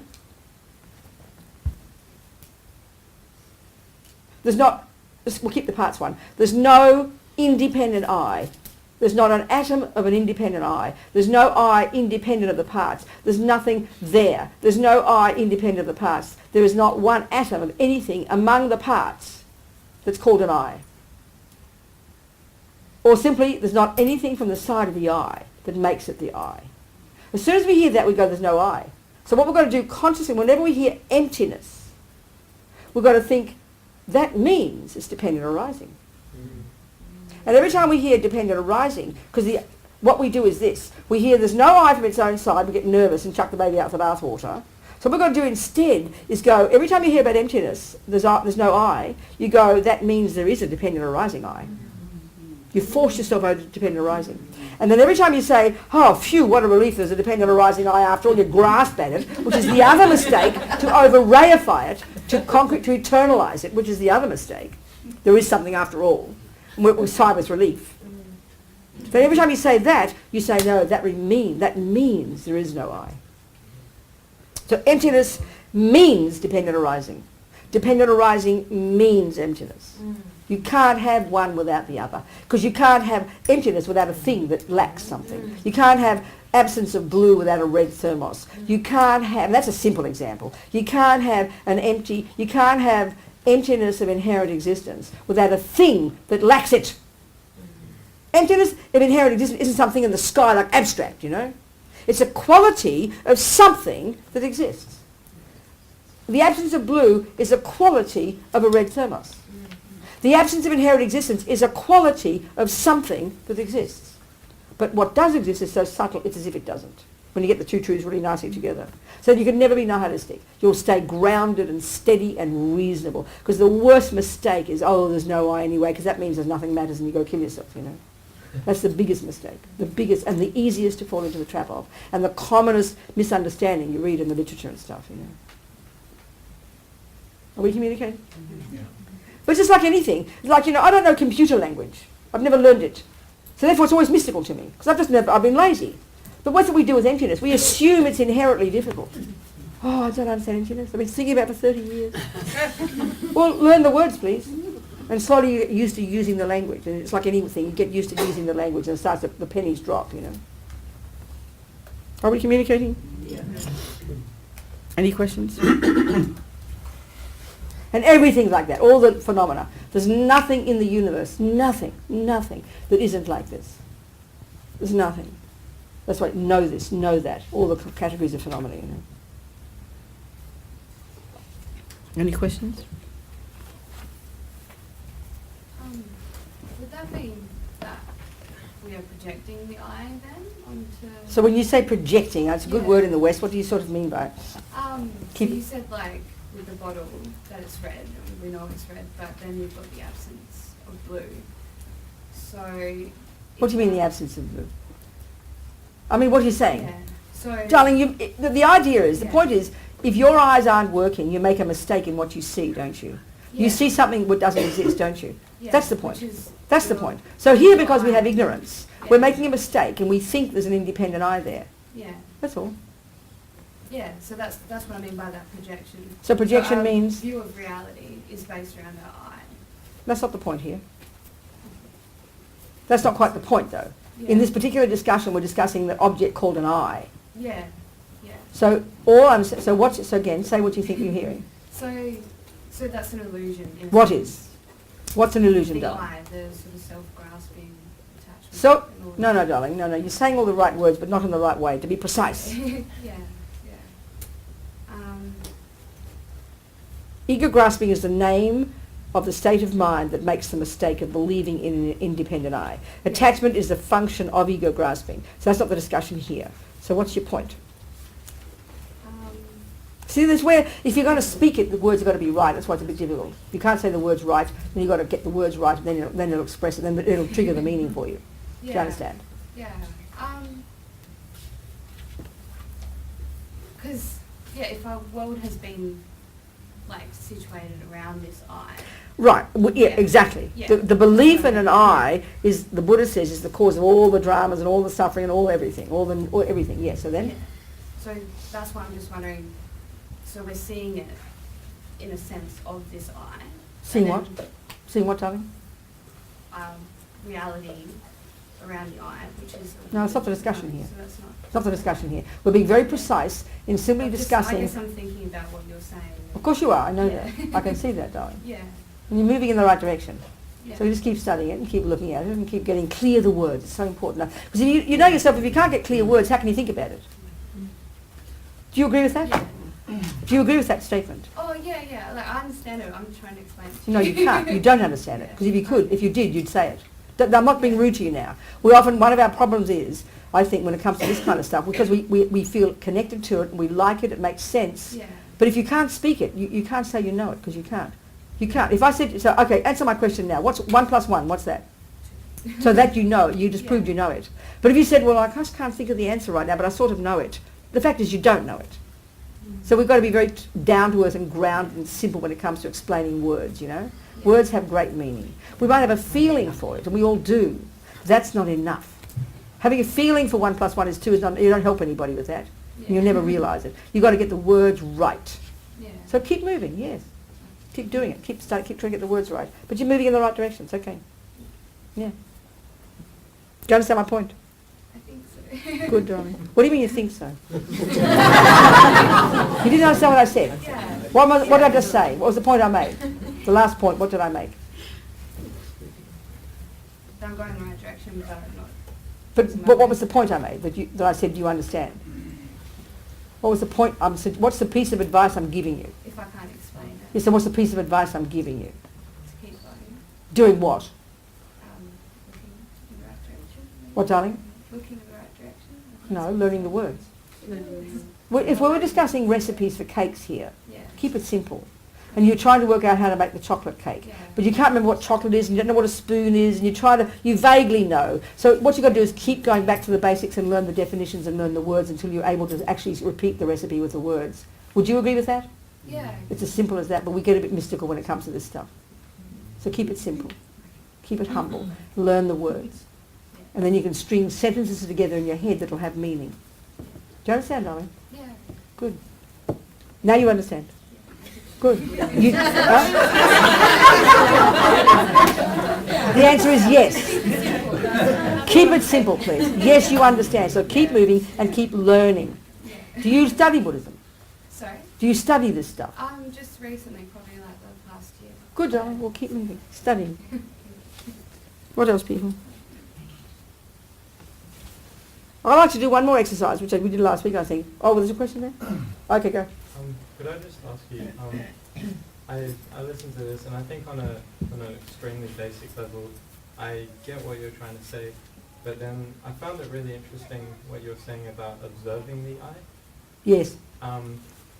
The fantasy I. Yeah. You've got to get a sense of how you think it does exist, it would exist, if it existed. So I understand from like a theoretical point of view, like developing meditative stabilization so that you have the mental stability to be able to see that I. But to try and identify what you think the I would be if it did exist. Yeah. Yes. And I know it's probably as a layperson I lack the stability. Well, that's most of us. We don't have much stability. We don't even much notice even all the other delusions, which are the branch delusions. Go on. So from a theoretical point of view, it's so interesting. But speaking pragmatically here, how would like a person like me go about actually being able to observe that I, or study the words, or what I think? You've got to learn Buddhism. There's no way in the universe We can do all this stuff without doing all the basics, which is learning first of all to control your body and speech by living in vows, do lots of purification, and then learning to know your mind, study Buddhist psychology, understand the Buddha's very specific view about how these states of mind function, because it's not the way the West thinks. Absolutely fundamentally different. The words can deceive us because they're the same: jealousy, anger, love, blah, but they're very distinct the way they work, and they're conceptual states of mind. So we've got to understand the Buddhist model that talks about these conceptual states of mind, and then how these branch delusions are the voices of the I, and they're the ones that usually cloud us and run us completely. There's we can begin to see. Once we get to see these and how they exaggerate and distort, then we can, and then get concentration, and then learn the words, then we can begin to understand the meaning of attempting to identify what we think the I might be, and then searching for it using logic. When you talk about purifications, maybe like the 35 Buddha... That type of question. This is, in our tradition, what is typically taught, yes. Okay, thank you. So all the stages of practice: learn, control the body and speech, living in the first scope, living in vows, taking refuge, doing practices, purifying the mind, kind of preparing the mind, and then learning to know the mind really well, being our own therapist, getting some stabilization, understanding Buddhist psychology, seeing your own delusions and how they function. That's the key. Then it's easy to go to the next step of identifying the deeper delusion and the way it projects this fantasy I. And then we have to do the logical analysis of the next 3 steps, which we didn't discuss yet, but basically the searching for it. It's all there. It's all laid out in the methods, you know. So basically keep studying. Just keep studying, keep doing it. Thank you. That's it. And there's a map all laid out. I mean, that should be very consoling to us that we are interested in the path. It's laid out, crystal clear, all there, you know. Do you understand? Thanks. One step at a time. Yeah. Well, one exercise I like to do, yes. Is that a question? Yeah, Go, honey. Just want to make sure I understand this correctly. So Yep.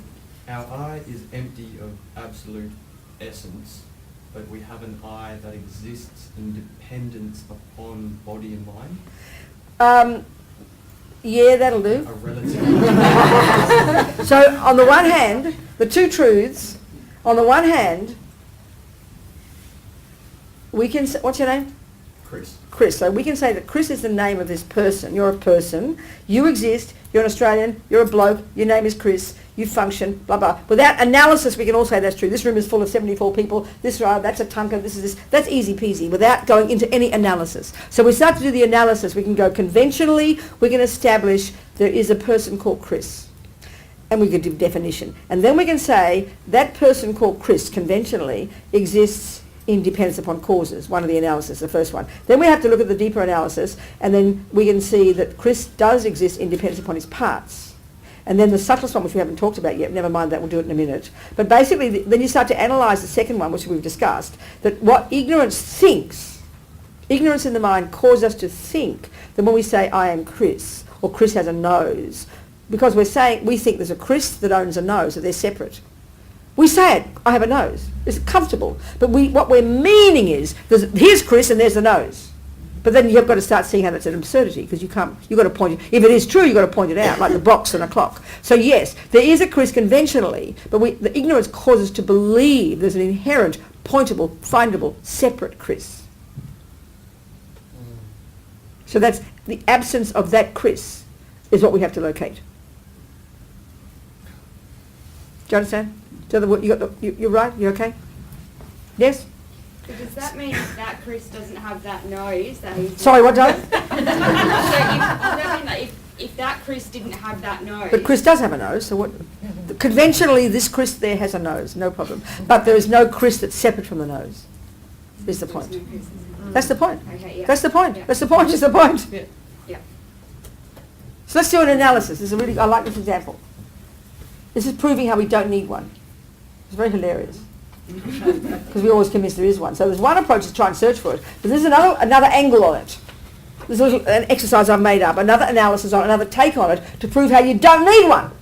And you'll see. So, it's the same example I use every time these days. This name of this action is I'm holding a cup in my right hand. Don't you agree? Yeah. And we all agree with that. We've got to understand English. I am holding a cup in my right hand. Tick, tick, tick. We know all that's a correct statement conventionally. So now I always use the example. Let's say I've forgotten how to do it. Now you'd have to do a lot of instructing, wouldn't you? You'd have to start, even if you did a list of all the things. I mean, you'd have a, talk about IKEA. You have the longest list in the universe, wouldn't you, of all the parts. So basically, we can summarise, can't we? And we can agree there's a whole bunch of parts of Robina's body that have to play a role in holding this cup, wouldn't you? And you've got to be precise. You've got to show me, well, the thumb this way, Robina, then the little finger this way, the pinky this way, the wrist this way, the ligaments. You know, I have to train each piece consciously. What was that? That's the elbow. You'd have a lot of parts. Do you agree? Of the body. Do you agree? Yeah. The body. You agree? The body. We've mentioned many parts of the body. Now, crucially, the main role here has to be the mind. I mean, this is a dead body. You're going to have trouble, aren't you? So we've got to deduce that the other part of the person here, called Robina, who's holding the cup, is the mind. Do you agree with that? So very simply, the Buddhist view, the parts of the mind, we're not discussing the brain, the parts of the mind are all the different thoughts. Do you accept? So what are the thoughts involved? This is really important. This is Buddhist view. The very first thought, that's even the meaning of karma, but the very first thought is intention. And how does that sound? I will hold the cup. That's how you express that thought, isn't it? But it's a thought. So the first thought that's the main player is intention. Do you understand? But then you've got to pay attention. So another thought is attention. Otherwise you drop the cup. Another one is concentration. Otherwise, another one is mindfulness, which is losing your memory. You know, all these other parts of your mind, mindfulness, alertness, intention, attention, recognition. There's many parts of your mind, many thoughts. They're thoughts. Keep it simple. Thoughts. Do you with me, people? Yeah. Are you with me? So you write all those things down. I have to train myself. So all the thoughts work together with all the parts of the body. You agree here? Yeah. And you'll have the action called holding the cup. Now, have you noticed that I haven't mentioned a part called I? So my question to you now is, what role would an I play in this action that the bits of the mind and the bits of the body aren't doing? That's the question. What role would an I have that the other bits aren't doing? What role is there left over? What isn't happening? What isn't succeeding because there's no I there? So what role would the I have? This is a It's question. redundant. Pardon? It's redundant. Yeah, you're a clever boy, yes. So God, can we all believe it is? The common thing we'd say is, oh, I'm intending. We say the commonest answer we all have is that the boss who decides to hold the cup. We say that. We even say the words, I will hold the cup. So we assume there is an I apart from intention. But intention is the mind. It doesn't need a boss. You see, this is the point about it. The dualistic view in Buddhism, the whole dualistic philosophical position of a creator or of an I, it's the same philosophy. It's an extra embellishment that Buddha has found is not necessary. The Christians and Muslims, and I'm not being rude, believe the world is so amazing. They say it needs an architect. It needs to be run by somebody. That's what a creator is. That's a philosophical view. And the same position of an I is exactly the same philosophical position. And that's what Buddha's arguing with. He says it's an unnecessary component. Minds creating karma over countless eons is quite enough to create goodness and badness and even enlightenment or hell. Don't need a creator to punish you or reward you. The minds do their own job very nicely. So here, thoughts and bits of the body working together do the job very nicely of holding a cup, which is called Robina is holding a cup. It's just a term. It's just words. Do you understand, people? This is not the subtlest one. What's wrong? He's groaning here. I'm confused. Yes. That's all right. What? I don't believe this, but wouldn't the counter argument to that be that I would be the fact that you even exist in the first place to be able to hold this cup? No, what's that mean? It's an abstract statement. Well, you're saying that all these parts exist that allow you to be able to hold this cup, but where did those parts originate? No, you're asking that question. So ask the question and I'll tell you the answer. Yeah. So ask the question. What's the question? You're saying, So what's the question? So you're saying in this, like, correct me if I'm wrong, you're saying in this moment in time I have a body and a mind? Oh! My sister's 70th birthday. Sorry, I've just had to, hang on. Judy! Judy, darling, I forgot. I'm just in the middle of a class and I won't be long. Happy birthday. Oh, what time is it there? 20 past 9. Oh, darling, won't be long. Any minute I'll call you. I forgot the timing. Yeah, I'll call you, Judy, when I'm finished. No, Skype Polly's. I will. And everyone's saying, happy birthday, Julie. Hang on.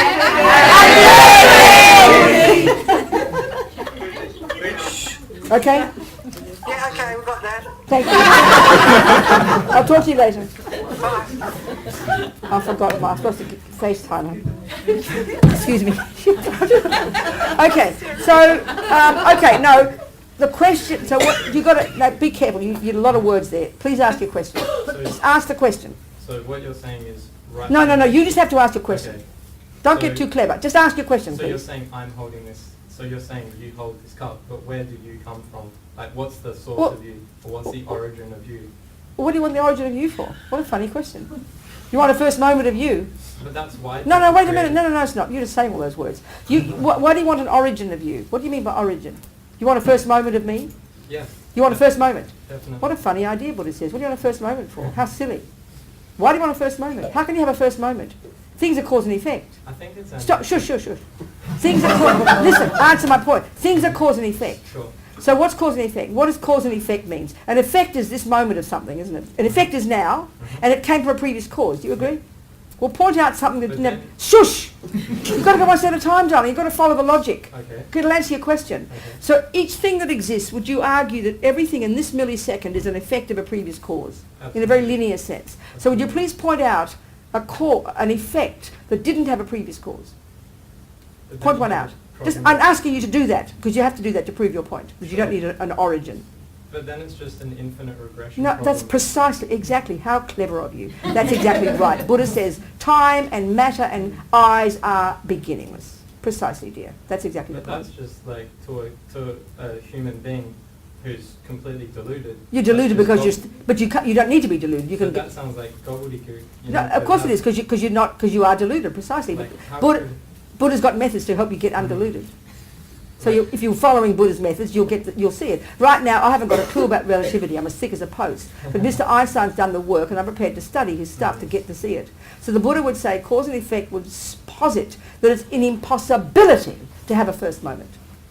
It's an insanity. That's why he argues with the view of a creator that is permanent, that doesn't have a cause, and is the source of everything else. He says that's dualistic. It's not like that. Minds and matter are literally beginningless. Precisely. It's the mistake isn't that that's so, it's that we assume the opposite.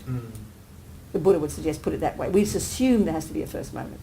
I agree with you completely, by the way. Well, I'm very happy you agree, so why are you asking all the questions? I guess that's the counter argument to... No, but it was a lousy argument. It has no meaning, the argument. It wasn't a counter argument at all. It was totally riddled in ignorance, Buddha would suggest. But I mean, but you were saying it like you were convinced. You said there must be a first cause. You said, but it goes back to, infinite something, as if that's a mistake. I think because at a fundamental level, I do believe that... I'm not even belief. Don't use the word belief. That's just a superstition. I think it, but I know it's wrong. Think what? That there must have been... Yeah, of course, first precisely. cause. That's how we all think, darling. Everybody asks the same question. Everybody asks the same question. And the Buddha would say that's what made us create a creator. That's what it is. It's a construct of the human mind. That's the point. Because that's what ignorance causes us to do. He would say it like that. Because matter can't... as Dalai Lama said one time to all these scientists, Big Bang? Yeah, no problem. Just not the first Big Bang, that's all. Necessarily for Buddhism, matter and minds are beginningless. Necessarily. And endless. That's a shock to us.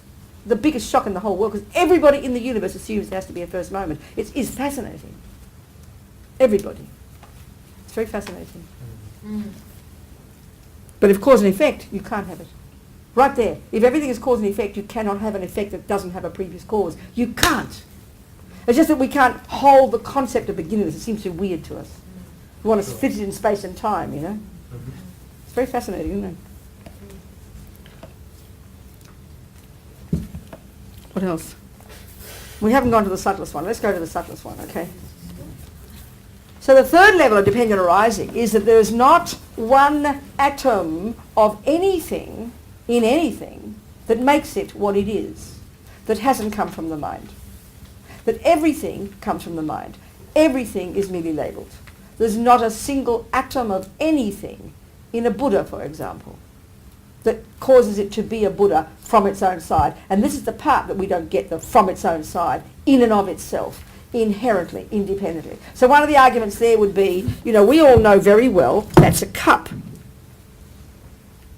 But we know it because we've learned it and we basically buy into it, don't we? You see, the point, one of the things the Buddha says, if that were an inherent cup, if there were cupness from the side of the cup that doesn't depend upon the mind, then it would be evident that it's a cup without you having to name it. Now we know that's not true. There's nothing in the universe that's evident to us until we've learned it. Even like I said before, even the very establishing of what a cup is, it proves that came from our mind. We've decided all these words, flat-bottomed. We've made it. We've caused it. We came up with God knows how far back the concept of putting a drink here and putting it, and then we conceptualized it, and now it's become cup. We create. Everything comes from the mind. Enlightenment is made by the mind. It doesn't. You see, our trouble is we go, oh, it's only in the mind, as if that somehow gives it no credibility whatsoever. The Buddha says the opposite. So this is the point about now how the function. Lama Tsongkhapa says, in day-to-day life when we're trying to, in meditation on emptiness, and they talk about when you're really absorbed in a subtle level of meditation, when you've gone beyond the concepts, and you're absorbed in the meaning of emptiness, they even say there's no appearance of anything. And then in your daily life, you bop around with all the billions of different dependent arisings, all the things of the universe, and you're seeing them as an illusion, not as an illusion, like an illusion, insofar as they have no existence from their own side. But, he says, nevertheless, it does function. So basically, this is the two truths. From the side of the cup, there's not one atom of anything that makes it a cup. You could say it means there's no meaning that doesn't come from the mind. But, nevertheless, it functions exactly as established. It holds my tea. So they say this is like an illusion. I think the term in our culture is great. It's smoke and mirrors. So you can't find anything in the cup that makes it a cup. There's nothing. And this is what they say. This is why it sounds a bit dangerous to say this. There's the Tsongkhapa view, the Gelugpa, the Prasangika. There's nothing from the side of the cup, not one atom, that makes it the cup, that's inherent, that means that is independent of the mind. But nevertheless, it functions exactly as stated. This is the kind of the stability of the two truths. This is what keeps them firmly stable. There's nothing, and yet there's something. And that's why Lama Zopa says, when you've realized the emptiness of the inherent existence of the cup, the I, or whatever else it is, it's as if there is no I, but there is. But what does exist is so subtle, it's as if it doesn't. That's not just meant to be clever. That's literally the experience of the yogis, bringing the two truths together. Lama Yeshe says that dependent arising is the king of logics to prove emptiness. So this is the perfect way to get real clarity with both. And the fact is that one way of putting it, as you can just observe, most of the evening we've been talking about dependent arising, haven't we? Mm-hmm. How things exist dependent upon parts, upon this, because that's the logic that you use that causes you to get the conclusion, oh, I see, therefore there's no cup from its own side. So emptiness of inherent existence is the conclusion you come to having thought about dependent arising. We go, oh, I've got to meditate on emptiness. Oh, emptiness, emptiness, emptiness. It's ridiculous. You've got to nut things through.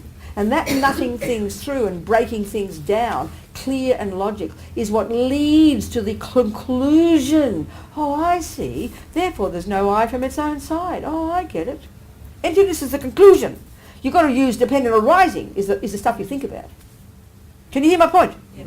And that we've got our teeth around. And as His Holiness says, sometimes it's hard to go on about emptiness. It makes you nihilistic. But dependent arising keeps you grounded. But it proves emptiness. This is the whole point. Every word of dependent arising is not reaffirming something existing. It's reaffirming emptiness. That's the point. When we get these two together, we're really on the right track, I tell you.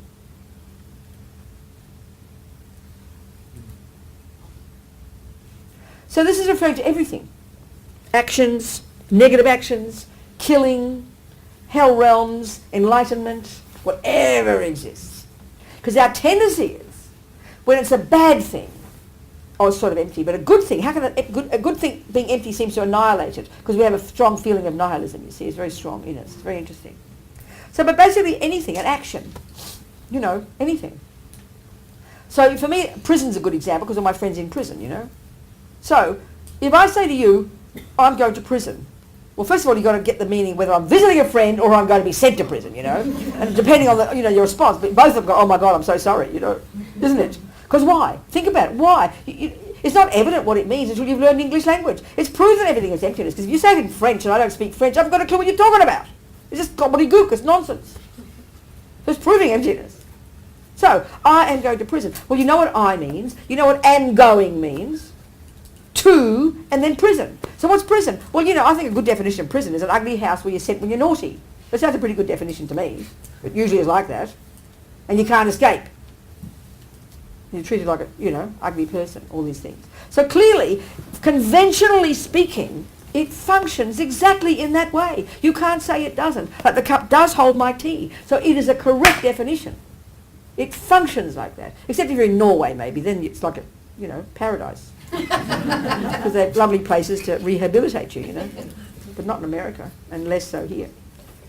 One guy in Adelaide, American, he said it was really nice in prison here. He got $12 a week and he got a guitar and he had his own jam and Vegemite or something. Then we got it sent back to America, given a grey blanket and a concrete floor and not even a pencil. He was quite shocked. He think he preferred to be in prison in Adelaide, he said.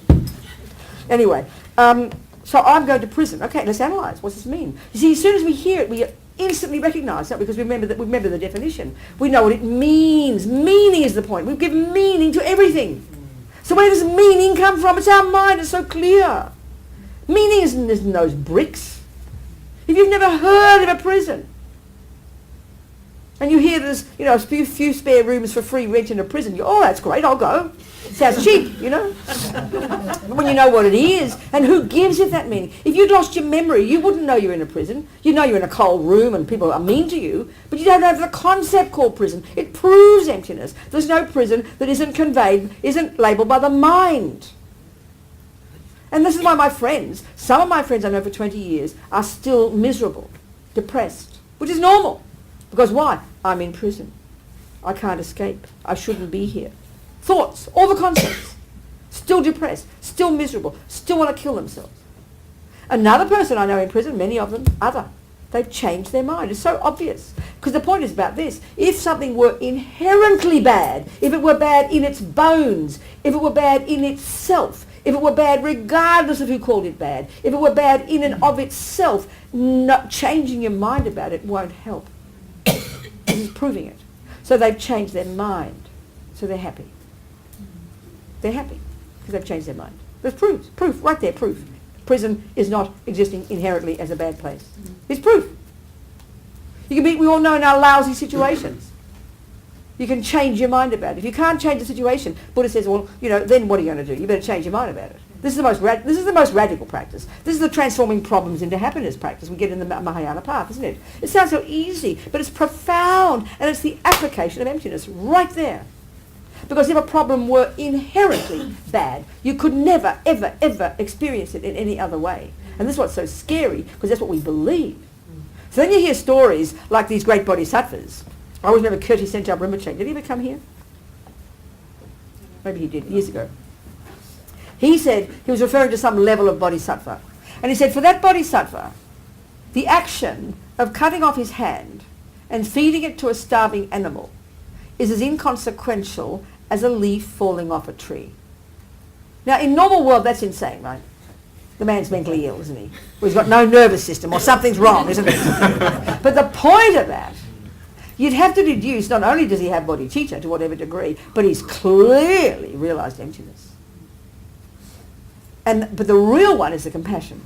Meaning, his mind is so radically different in the way he interprets everything. He knows perfectly well there's pain when he cuts off his hand. You know? But this is what hard to imagine, because there's no longer a belief in inherent I that is this and does this and feels pain. I mean, the reason we feel pain is because of intense grasping over eons to the I. Believe me, this is so shocking to hear. This is unbelievable to hear. He knows there's some feeling, but because the compassion has so much more than all the other stuff, infinite compassion, the suffering of this person, and who cares, you know? There's no fear. That's the thing that's so shocking. We live in fear. Buddhists ask all the time, people ask, us Westerners, where's fear in Buddhism? You don't see it in the list of the states of mind. You know why? Because all delusions are in the nature of fear. Ego grasping is the personification of fear, honestly. It's so fascinating. That's why, as Lama Zopa says, when you realize emptiness, there is no fear. There is, and this is an impossibility in our culture. Like you sound insane. It's utterly, we even call it, Mr. Darwin's term, instinct for survival. But that's ego grasping. I would suggest Buddha would have liked that term. That's instinct for, that's the ego grasping. When the kindly hits you, when somebody offends you, insults you, attacks you. The fear rises like a lion, doesn't it? And then we assume, with our scientific views, Mr. Darwin, that you've got to have that to notice there's problems.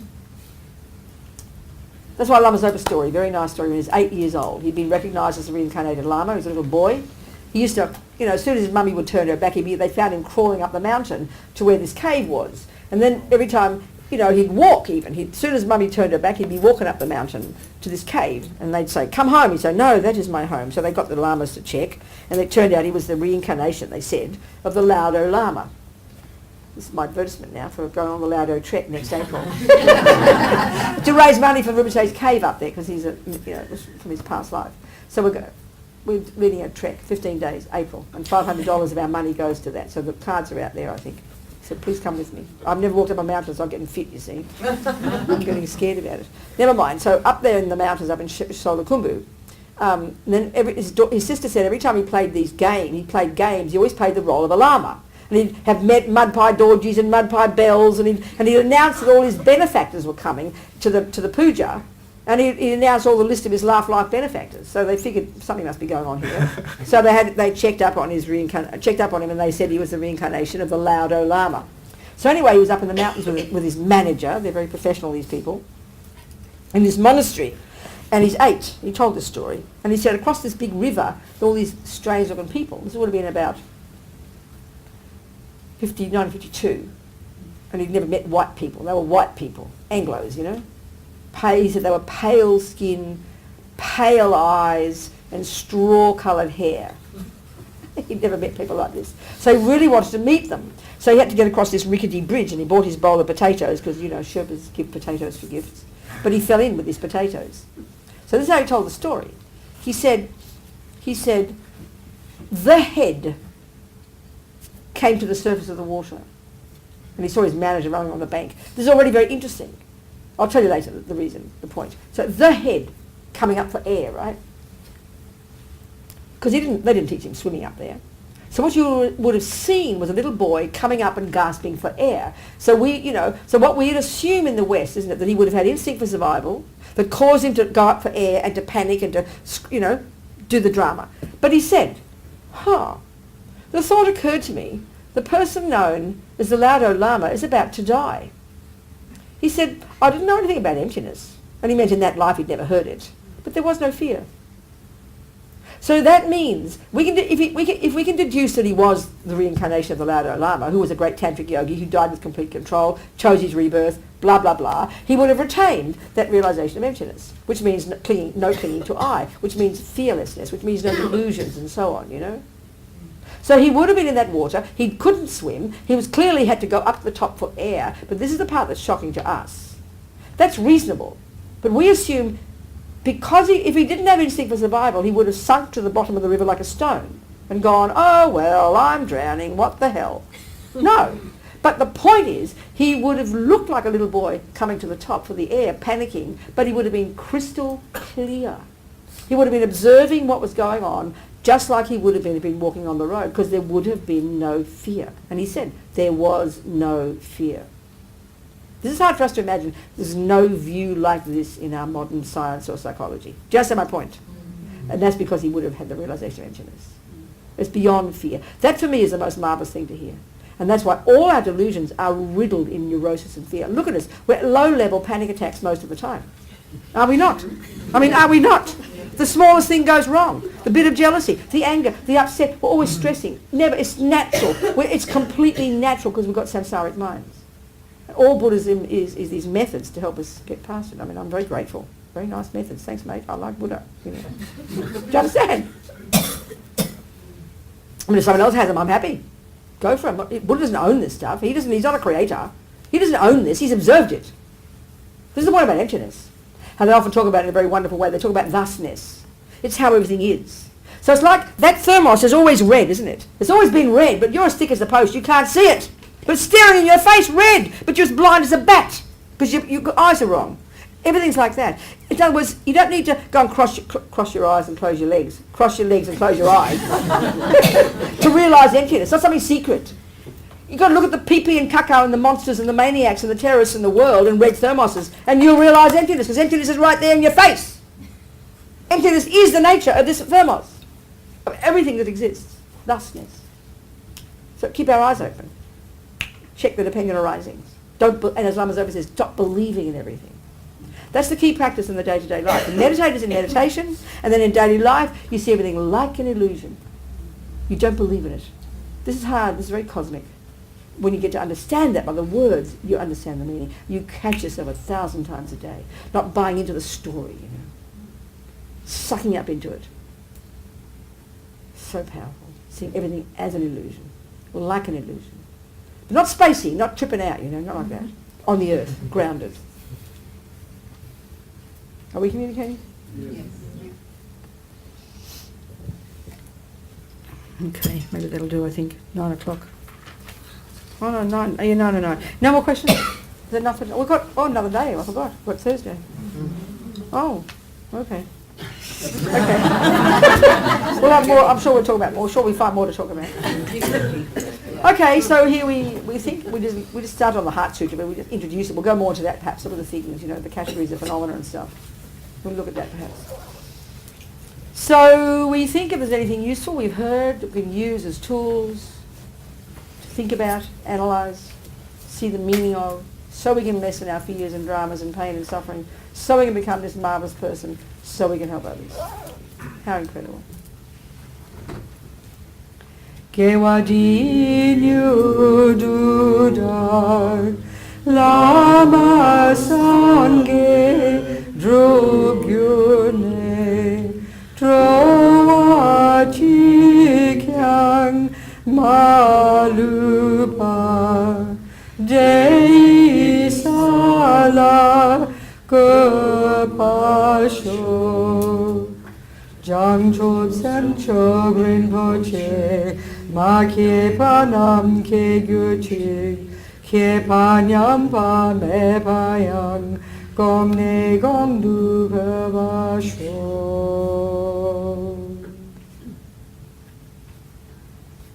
Okay. There we go. Say birthday to my 70th. Happy birthday to my sister. All my siblings are having a party. There are 7 of us. And she's her 70th today. Thank you. Goodbye. See you. All being well.